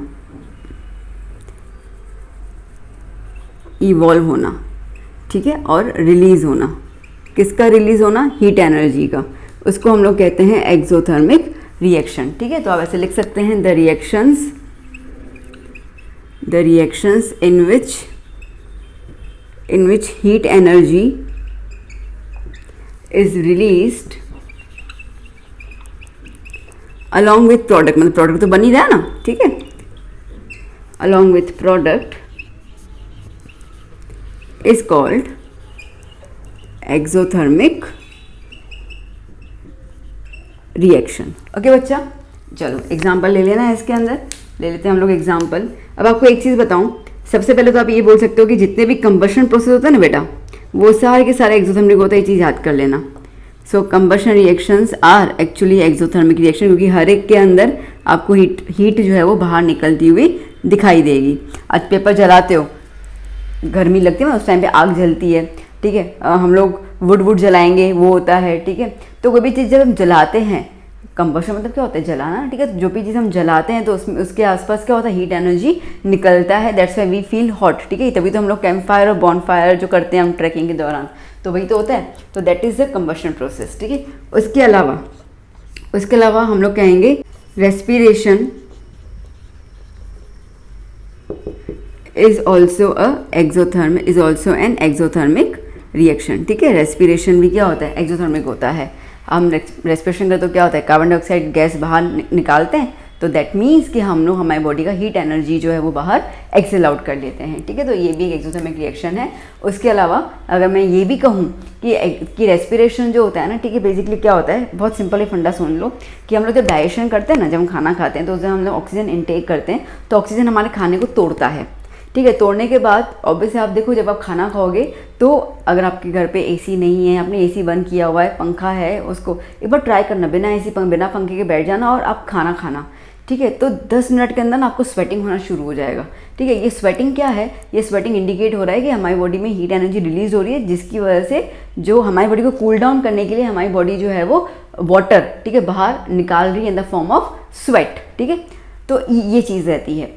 तो ये होता है with the help of the respiration, ठीक है। तो जब भी खाना डाइजेस्ट होता है तो बेसिकली रेस्पिरेशन उसके साथ एक प्रोसीजर अकम्पनीड में ही होता है। उसके अलावा अगर हम बात करते हैं डिकम्पोजिशन ऑफ वेजिटेबल मैटर्स, मतलब जो वेजिटेबल्स होते हैं वो जब कंपोस्ट हो जाते हैं, मतलब कि जब वो पूरे के पूरे सड़ जाते हैं, तो सड़ने के दौरान भी, ठीक है, उसमें से जो हीट एनर्जी निकलती है वो एक्सोथर्मिक रिएक्शन के हिसाब से मानी जाती है। बाकी अगर आपको नॉर्मल एग्जांपल्स इतने हैं, हम लिख सकते हैं नॉर्मल एग्जांपल कि मीथेन गैस ऑक्सीजन के साथ बर्न हो रही है तो क्या मिलेगा, carbon dioxide, water plus heat energy, ठीक है। और मीथेन गैस है, कोई भी आप फ्यूल ले लो ना, कैरोसिन ले लो, पेट्रोल, कुछ भी ले लो, आप उसको आप जब जलाओगे तो CO2 लेवल निकलता है, ठीक है। पानी के ड्रॉपलेट्स नज़र नहीं आते बट वो वेपराइज हो जाते हैं और ऑब्वियसली हीटिंग तो हमें फील होती है, तो हीट एनर्जी। आप अगर मैग्नीशियम को हीट करेंगे तो आपको मिल जाएगा MgO, उस दौरान भी आपको हीट एनर्जी मिलती है, ठीक है। तो ये सारे एग्जाम्पल्स आप लिख सकते हैं। चलिए बात करते हैं हम लोग एंडोथर्मिक रिएक्शन की तरफ। अब एंडो मतलब एब्जॉर्ब, क्या होगा, एब्जॉर्ब। किसको एब्जॉर्ब करना है, हीट एनर्जी को एब्जॉर्ब करना है, ठीक है, हीट एनर्जी को। तो सीधा आ जाएगा the reactions in which heat energy is absorbed by the compound, ठीक है। तो उसको हम कहेंगे the reactions in which heat energy is absorbed by the compound is called endothermic reactions, ठीक है। ओके, अब अगर आपको इसमें एग्जांपल लिखना है, सबसे पहला एग्जांपल आप इसके अंदर लिख सकते हैं डीकम्पोजिशन रिएक्शन। हमने टाइप 2 किया था ना अभी, ठीक है, वही है। क्योंकि डीकम्पोजिशन रिएक्शन में आप क्या कर रहे हो, आप पता है वो थर्मल डीकम्पोजिशन था, ठीक है। तो हम लोग हीट दे रहे हैं, हम लोग इलेक्ट्रिसिटी भी दे रहे हैं और हम लोग सनलाइट भी दे रहे हैं। तो बेसिकली डीकम्पोजिशन में वो जो तीनों हमने देखे थे ना, वो तीनों हम यहाँ पे प्रोवाइड कर सकते हैं, ठीक है। तो the reaction in which heat energy और इलेक्ट्रिक करंट और सनलाइट, ठीक है, is absorbed by the compound, वो उसको कंपाउंड उसको एब्जॉर्ब करेगा, ठीक है। तो वो बेसिकली 2 और 2 से ज़्यादा प्रोडक्ट्स में डिवाइड हो जाएगा, तो उसको हम कहेंगे एंडोथर्मिक, ठीक है। तो ये डीकम्पोजिशन रिएक्शन। उसके अलावा फोटोसिंथेसिस जो है वो भी कैसा है, वो भी एंडोथर्मिक है, पता है ना। अरे बाबा, बहुत सिंपल सी बात नहीं है बच्चा। फोटोसिंथेसिस कब होता है, जब सनलाइट एब्जॉर्ब की जाती है, तो सनलाइट जब एब्जॉर्ब की जाएगी तो उसको हम क्या कहेंगे, उसको हम एंडोथर्मिक रिएक्शन बोलेंगे, है ना। तो that is nothing but the photosynthesis reaction. Okay, एक और चीज़, डिकम्पोजिशन हो गया एंडोथर्मिक में, फोटोसिंथेसिस हो गया एंडोथर्मिक में। उसके अलावा आप कोई भी एग्जाम्पल ले सकते हैं यहाँ पर, जैसे कि NH4Cl, ठीक है, उसको आपको हीट करके तोड़ना है, तो आप क्या लिखोगे, NH3 मिल जाएगा आपको और HCl मिल गया, टूट गया, ठीक है, with the help of the heat energy. एक तो हमने सीधा साधा पता ही है, वाटर को आपको with the help of electric current तोड़ना है। तो बेसिकली आप जो डिकम्पोजिशन रिएक्शन में आप जो 2-3 एग्जाम्पल पढ़ते हो ना, वही इसके अंदर लिख देना, ठीक है। तो आपका आंसर कंप्लीट हो जाएगा, अलग से कुछ भी करने की ज़रूरत नहीं है। मैं दोबारा कह रही हूँ, मैं बैलेंसिंग नहीं कर रही हूँ, ठीक है, बैलेंसिंग आप खुद कर लीजिएगा। चलो, तो that is about the exothermic and endothermic reactions. I hope I am clear, है ना। चलो, तो अभी मैं फिफ्थ जो last type of reaction that is the oxidation and reduction, उस पर चलती हूँ। तो मैं पहले इसको रब कर, आइए बच्चों अभी हम स्टार्ट करते हैं fifth, that is oxidation and reduction reaction. Okay, तो ये हमने लिख दिया ऑक्सीडेशन रिएक्शन, और यहाँ पे मैं लिख देती हूँ रिडक्शन रिएक्शन। रिडक्शन रिएक्शन, ठीक है बच्चों। ओके, नाउ अब क्या मतलब होता है इसका। देखो, ऑक्सीडेशन के बेसिकली 3 टाइप के डेफिनेशन है। सबसे पहला हम लोग ये कह सकते हैं the addition of oxygen to a substance. ठीक है, अगर आप किसी सब्सटेंस में ऑक्सीजन को ऐड करते हो, तो उसको आप कहोगे ऑक्सीडेशन प्रोसेस। ठीक है, जैसे कि कॉपर के साथ मैंने ऑक्सीजन को रिएक्ट किया तो मुझे क्या मिल गया, कॉपर ऑक्साइड। ठीक है, कॉपर ऑक्साइड, तो ये क्या हो जाएगा, एडिशन रिएक्शन, जिसके अंदर हम लोगों ने ऑक्सीजन को ऐड किया, तो that is the oxidation reaction. Okay, so oxidation reaction nothing but the addition of oxygen. ठीक है, ऑक्सीजन को हम लोग ऐड कर रहे हैं। एक और एग्जाम्पल लेना है, कुछ भी ले सकते हो इसके अंदर, लाइक Mg रिएक्ट कर रहा है ऑक्सीजन के साथ, तो क्या बन जाएगा, MgO। ठीक है, ओके। अब ये इसका एक डेफिनेशन। इसका दूसरा डेफिनेशन ये कहलाता है the removal of hydrogen from a substance या कंपाउंड इज कॉल्ड ऑक्सीडेशन। यहाँ ऑक्सीजन को ऐड करना या हाइड्रोजन को रिमूव करना बात एक ही है। एग्जाम्पल देख लेते हैं,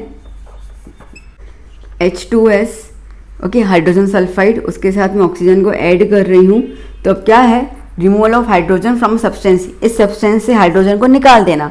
तो ऑक्सीजन के पास ही ताकत है हाइड्रोजन को अपने साथ लेके जाने की, तो ये क्या हो जाएगा, जब ऑक्सीजन इसको लेके चला जाएगा तो क्या बन जाएगा, वाटर, और क्या बच जाएगा हमारे पास, सिर्फ सल्फर बच जाएगा। ठीक है, तो इस तरीके के रिएक्शंस जो होते हैं जिसमें आप हाइड्रोजन को रिमूव करते हो उसके कंपाउंड में से by using the oxygen, that is also known as a oxidation reaction. Balancing कर दें इसको, यहाँ पे 2 लगेगा। ठीक है, 2 ऑक्सीजन आ गए। ओके, तो यहाँ पे 4 हाइड्रोजन हो गए, तो यहाँ पर भी 2, दैट्स इट। क्लियर हुआ। ओके, चलो एक और कर लेते हैं। एक और में ऐसा है, the loss of electrons from an element is called oxidation. जैसे कि जिंक, ठीक है, जिंक जो है उसके पास 2 इलेक्ट्रॉन्स एक्स्ट्रा होते हैं, तो जब वो 2 इलेक्ट्रॉन्स लूज कर लेगा और +2 चार्ज कर लेगा, तो इसको भी हम क्या कहेंगे, ऑक्सीडेशन। ओके, तो losing of electron is also known as oxidation.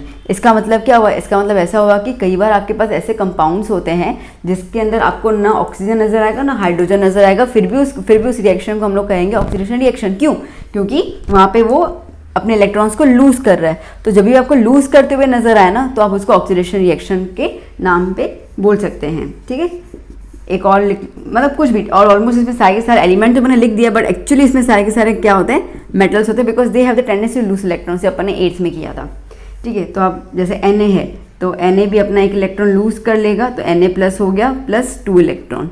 ठीक है, तो बेसिकली क्या है, यहाँ पे कोई भी चार्ज नहीं है, 0, तो 0 से +2 की तरफ चार्ज, मतलब प्लस जा रहा है ना, ऑक्सीडेशन। ठीक है, यहाँ पे कोई चार्ज नहीं है, 0 से +1, मतलब 0 से अगर कोई भी नंबर आगे बढ़ता है पॉजिटिवली, तो उसको हम लोग कहेंगे ऑक्सीडेशन रिएक्शन। आया समझ में। इससे ज़्यादा नहीं करना है, इससे ज़्यादा हम करेंगे 11th में, जब आप लोग आएंगे 11th साइंस लेंगे तब। ठीक है, 10th के हिसाब से आपको इतना ही ध्यान देना है, बाकी इतना ज़्यादा डीप में जाने की ज़रूरत नहीं है, पागल नहीं बनना अपने को ना। अब जो भी हमने यहाँ पे किया उसका पूरा उल्टा आएगा रिडक्शन रिएक्शन के अंदर। ठीक है, तो इससे हम क्या कहेंगे, the addition of hydrogen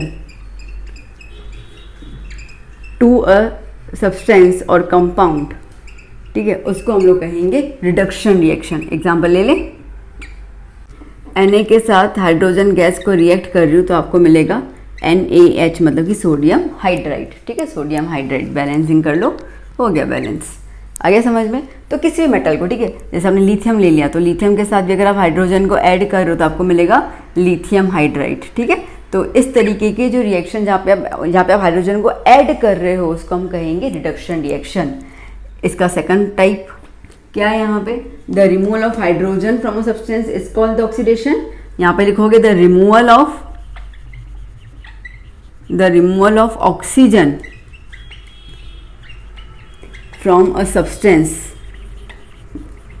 substance is called the reduction reaction. Example ले लें, जैसे कि आपके पास KClO3 है और आप उसको हीट कर रहे हो, ठीक है, तो आपको क्या मिलेगा, KCl + O2, ठीक है। तो बेसिकली आपने ऑक्सीजन को हटा दिया, ठीक है, कंपाउंड में से ऑक्सीजन को हटा दिया। बैलेंसिंग करके देख लें, यहाँ पे 3 है, यहाँ पे 2 है, 3 2 जा 6, ठीक है, यहाँ पे 2 आ गया, 2, ओके ओके, हो गया बैलेंस। तो इस तरह की रिएक्शन जहाँ पे आप ऑक्सीजन को रिमूव कर लेते हो, that is the reduction reaction. अब तीसरा अगर हम बात करते हैं यहाँ पर, तो बेटा ये क्या है, लॉस ऑफ इलेक्ट्रॉन्स। ये लॉस है तो ऑपोजिट क्या होगा, गेन ऑफ इलेक्ट्रॉन्स, ठीक है। तो द गेन या गेनिंग ऑफ इलेक्ट्रॉन्स, क्या लिख रही हूँ मैं, okay, the gain of electrons from an element, किसी भी एलिमेंट से जब आप इलेक्ट्रॉन्स ले लेते हैं तो इसको हम लोग कहेंगे रिडक्शन प्रोसेस। एग्जाम्पल आप देख लीजिए, जैसे कि ऑक्सीजन है, ठीक है, ऑक्सीजन अपने पास 2 इलेक्ट्रॉन लेके आएगा तो क्या आ जाएगा, O2-। एक और एग्जाम्पल आप ले सकते हैं इसके अंदर, नेगेटिव चार्ज में क्या कौन होता है, नाइट्रोजन 3 इलेक्ट्रॉन लेगा अपने पास तो क्या बन जाएगा, N3-, ठीक है। क्लोरीन जो है वो 1 इलेक्ट्रॉन लेगा अपने पास तो क्या बन जाएगा, Cl-, ओके। तो अब बेसिकली अब भी इसके पास 0 चार्ज है, 0 चार्ज से क्या हुआ, नेगेटिव गया, 0 से नेगेटिव चार्ज गया तो रिडक्शन, 0 से नेगेटिव चार्ज गया रिडक्शन, 0 से नेगेटिव चार्ज गया रिडक्शन। तो 0 से पॉजिटिव चार्ज आएगा ऑक्सीडेशन, 0 से नेगेटिव चार्ज आएगा रिडक्शन। यहाँ पे कोई भी पावर नहीं है, इसके लिए अपन 0 लिख रहे हैं, ठीक है। जितने इलेक्ट्रॉन वो गेन करेंगे उतने वो ऊपर पावर लगा देंगे। क्लियर हुआ बेटा, ठीक है, समझ आ चुका ना आपको। तो इस तरीके से है। अब देखो, अब बेसिकली बच्चे सब कुछ याद करने पे बैठेंगे ना तो वो भूल जाएंगे, तो कोई भी एक सेक्टर याद करो। जैसे कि अगर मैं अपनी बात करूँ तो मैंने ऑक्सीडेशन को दिमाग में रखा हुआ है। ऑक्सीडेशन इसका मतलब कि एडिशन ऑफ ऑक्सीजन, तो अगर मेरे को इसके में बताना है तो क्या हो जाएगा, रिमूवल ऑफ ऑक्सीजन। ऑक्सीडेशन मतलब कि रिमूवल ऑफ हाइड्रोजन, तो मुझे इसके लिए बताना होगा तो मैं क्या बोलूँगी, रिमूवल ऑफ ऑक्सीजन। ऑक्सीडेशन मतलब कि एडिशन, लूजिंग ऑफ इलेक्ट्रॉन्स, ठीक है, मुझे इसके लिए बताना होगा तो गेनिंग ऑफ इलेक्ट्रॉन्स। मतलब कि मैंने एक सेक्टर लर्न करके रखा हुआ है जिसका ऑपोजिट जो होगा वो मुझे दूसरा सेक्टर दे देगा। तो आप दोनों में से कोई भी एक बिल्कुल मुंह ज़बानी लर्न कर लीजिए, बाकी दूसरा जो होगा वो उसका ऑपोजिट, सिंपल, ठीक है। तो ज़्यादा मगअप करने की भी ज़रूरत नहीं है। Okay, now the point is that बेटा कि ऐसे बहुत सारे रिएक्शंस होते हैं जिनके अंदर, ठीक है, जिनके अंदर सिर्फ ऑक्सीडेशन या सिर्फ रिडक्शन नहीं होता है, ठीक है, ये दोनों इकट्ठे होते हैं। तो जब उन टाइप के रिएक्शंस में ऑक्सीडेशन और रिडक्शन दोनों एक साथ किए जाते हैं या एक साथ परफॉर्म्ड होते हैं, उनको हम लोग कहते हैं रेडॉक्स रिएक्शन। क्या बोलते हैं हम उसको, रेडॉक्स रिएक्शन। इसको रब करके अभी मैं आपको समझा रही हूँ, redox reaction. Now next is redox reaction. Redox reaction, okay, those reactions in which oxidation and reduction are occurred simultaneously, ठीक है, दोनों एक साथ होते हैं उसके अंदर, occurred simultaneously is called redox reaction, ठीक है। उस टाइप की रिएक्शन को हम कहते हैं रेडॉक्स रिएक्शन। एग्जाम्पल देख लें, जैसे कि एग्जाम्पल में अगर मैं ये कहती हूँ कि कॉपर ऑक्साइड है, ठीक है, कॉपर ऑक्साइड है, उसको मैंने रिएक्ट करवाया हाइड्रोजन के साथ तो मुझे मिल गया कॉपर प्लस वाटर, ठीक है। अब देखो बच्चा, देखो इसमें ध्यान से देखो, यहाँ पर कॉपर के साथ क्या है, ऑक्सीजन, यहाँ पे है नहीं, मतलब ऑक्सीजन हट गया। ऑक्सीजन हट गया मतलब कि रिमूव हो गया। रिमूवल ऑफ ऑक्सीजन क्या बोलेंगे हम बेटा, removal of oxygen is nothing but reduction reaction. तो इसका मतलब कि यहाँ पे कौन सा रिएक्शन हो रहा है, रिडक्शन रिएक्शन हो रहा है, ठीक है। इसके बाद ऑक्सीजन है नहीं है, पर उसके बाद में जाके ऑक्सीजन ऐड हो जा रहा है, एडिशन ऑफ ऑक्सीजन। तो एडिशन ऑक्सीजन को हम क्या कहेंगे बेटा, ऑक्सीडेशन, सिंपल, ठीक है ना। तो एक ही रिएक्शन में दोनों चीज़ें आई बच्चा, ठीक है। तो इस तरीके से होगा। चलो एक और एग्जांपल ले लेते हैं हम लोग यहाँ पर। Fe3O4 plus H2 gives Fe+H2O, ठीक है। चलो ना बैलेंसिंग कर दो साथ साथ में, यहाँ पे 2 है, 2 Fe3O4, ठीक है, तो O4, ठीक है। चलो बैलेंस हो गया। तो नाउ अब आप देखो बेटा, Fe के साथ यहाँ पे ऑक्सीजन है, यहाँ पे है नहीं है, मतलब ऑक्सीजन निकल गया। ऑक्सीजन निकल गया इसका मतलब क्या हो जाएगा ये, यस बिल्कुल सही पकड़े हैं, रिडक्शन रिएक्शन, दैट मीन्स कि रिमूवल ऑफ ऑक्सीजन, ठीक है। यहाँ पे ऑक्सीजन ऐड हो गया, यस, तो दैट मीन्स कि ऑक्सीडेशन, ठीक है। Now the point is that जो कि आपके दिमाग में एक चीज़ आएगी कि मैं आपने ये तो बता दिया कि ऑक्सीजन का ऐड होना, हाइड्रोजन, वो आपने बता दिया, बट आपने एक तीसरी डेफिनेशन लिखा दी। वो डेफिनेशन मैंने बताया था loss of electron and gain of electron, तो उसका एक एग्जाम्पल आपने नहीं दिया, नहीं दूंगी मैं, क्यों, क्योंकि अभी ज़रूरत नहीं है उसकी, ठीक है। जैसे मैंने कहा कि ऑक्सीडेशन रिडक्शन के ऊपर 11th में बहुत लंबा अच्छा खासा टॉपिक है, अगर आप 11th साइंस लेंगे तो आपको उसके अंदर बहुत कुछ है डिटेल में, तब उसकी ज़रूरत है। 11th और 12th में उसकी ज़रूरत है, इसमें भी ज़रूरत नहीं है। डेफिनेशन के तौर पे मैंने बता दिया, ठीक है, बट उसके अलावा एग्जाम्पल्स ना आपसे पूछे जाएंगे एग्जाम में, ठीक है, ना आपको कहेंगे कि इलेक्ट्रॉन के बेसिस पे एग्जाम्पल्स दीजिए, तो ना वो आएगा ना आपसे कोई पूछा जाएगा, ठीक है। तो आपको हाँ बेसिक ये वाला चीज़ पता होना चाहिए। ऑक्सीडेशन रिडक्शन का addition and removal of hydrogen oxygen वो आपको पता होना चाहिए। इलेक्ट्रॉन्स का मीनिंग पता होना चाहिए, पर इलेक्ट्रॉन का एग्जाम्पल नहीं आएगा, दोबारा कह दे रही हूँ मैं, ना ही आपको टेक्स्ट में कोई ना कोई एग्जाम्पल आपको ऐसा दिया हुआ है, तो रिलैक्स, ठीक है, उसकी कोई ज़रूरत नहीं है। वेल, तो अभी हमने इंपॉर्टेंट टॉपिक हमें ख़त्म कर लिया, that is the types of reactions ख़त्म हो गए, ठीक है। अब लास्ट जो है वो कोरोजन और रेंसिडिटी, ठीक है। अब ये दोनों चीज़ें आपको बहुत बखूबी पता है, तो मैं जस्ट फटाफट इसको बता देती हूँ, हालांकि आप रीड भी करेंगे पता चल जाएगा।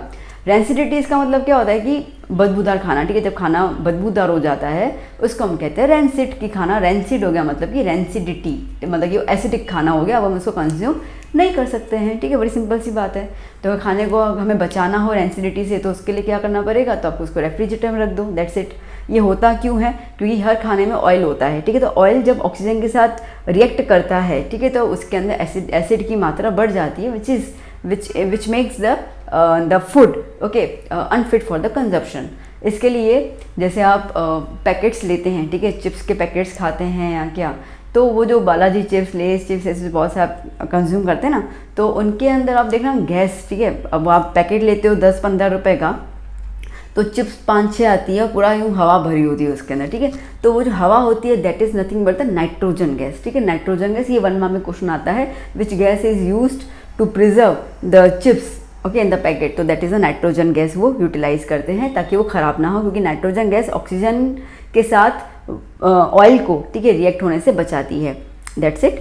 ओके, बात करते हैं कोरोजन की। तो कोरोजन क्या है, corrosion that is nothing but the rusting of iron, ठीक है, और as when the metal okay gets eaten away or due to the moisture and the oxygen present in the atmosphere, okay, उसको हम कहते हैं corrosion. अब corrosion से बचने के बहुत सारे टॉप है हमारे पास कि आप उसको ऑयल लगा दो, ठीक है, रिएक्शन नहीं होगा, या तो आप उसके ऊपर पेंट लगा दो, ठीक है। तो ये कुछ हमारे पास प्रिवेंशंस आते हैं कोरोजन के, तो ये आप ना 8 से करते आ रहे हो, तो इसलिए मैं इसको डिटेल में नहीं जा रही हूँ, आप रीड कर लेना, बहुत ईजी है, कुछ भी नहीं है। उसके अलावा वीडियो तो बना हुआ है, मेरा लेंथी वीडियो बना हुआ है, अभी मैं इसको 1 शॉट वीडियो में इसको मैं नहीं ले रही हूँ। सो फाइनली यहाँ पे हमने चैप्टर, ठीक है, पूरा 1 shot video of the first chapter finish कर लिया। आई होप कि आपको मैंने अच्छे समझाया, मैंने हर एक पॉइंट कवर की जहाँ जहाँ पे एक मार्क में बच्चा चूक मारता है, ठीक है, तो आप चूको नहीं, वो मैंने सारी की सारी पॉइंट्स कवर कर ली। मैं इतना श्योरिटी के साथ बोल सकती हूँ, अगर आप ये वीडियो लेक्चर देख के जाओगे ना तो आपको बुक रीड करने की जरूरत नहीं, मैंने सारे के सारे पॉइंट्स इसके अंदर कवर अप कर लिए। तो इस तरीके से यहाँ पे चैप्टर खत्म होता है। आई होप कि आपको चैप्टर समझ आया होगा। ज़रूर आपका कमेंट दीजिए, फीडबैक दीजिए कि आपको लेक्चर कैसा लगा, ठीक है, बिकॉज आपके फीडबैक्स, आपके कमेंट्स जो होते हैं हमारे लिए संजीवनी बूटी का काम करते हैं, हमें भी थोड़ी मोटिवेशन मिलता है और हम और ज़्यादा मेहनत करते हैं और ज़्यादा हम कंटेंट को तैयार अच्छा, ठीक है, बेहतर बनाने की कोशिश करते हैं। तो ये वीडियो अपने फ्रेंड्स के साथ ज़रूर शेयर कीजिएगा। अभी एग्ज़ाम टाइम आ रहा है और अभी बोर्ड आने में बस कुछ ही समय बाकी है, ठीक है, तो ये 3-4 महीने में बच्चे जितना वीडियोस देखेंगे, लेक्चर्स देखेंगे, उतना उनका क्लैरिटी होगा कम समय में, ठीक है। बहुत अच्छा कंटेंट मिलना बहुत मुश्किल वाली बात होती है, तो ये चीज़ आपको ध्यान देनी है। एंड वीडियोज़ को ज़रूर शेयर कीजिएगा। हम मिलते हैं नेक्स्ट सेक्शन में, मैं एक नया 1 शॉट वीडियो लेके आऊँगी। टिल देन इसको अच्छे से देख लीजिएगा, in text question answer solve कर लीजिएगा। Bye bye, take care.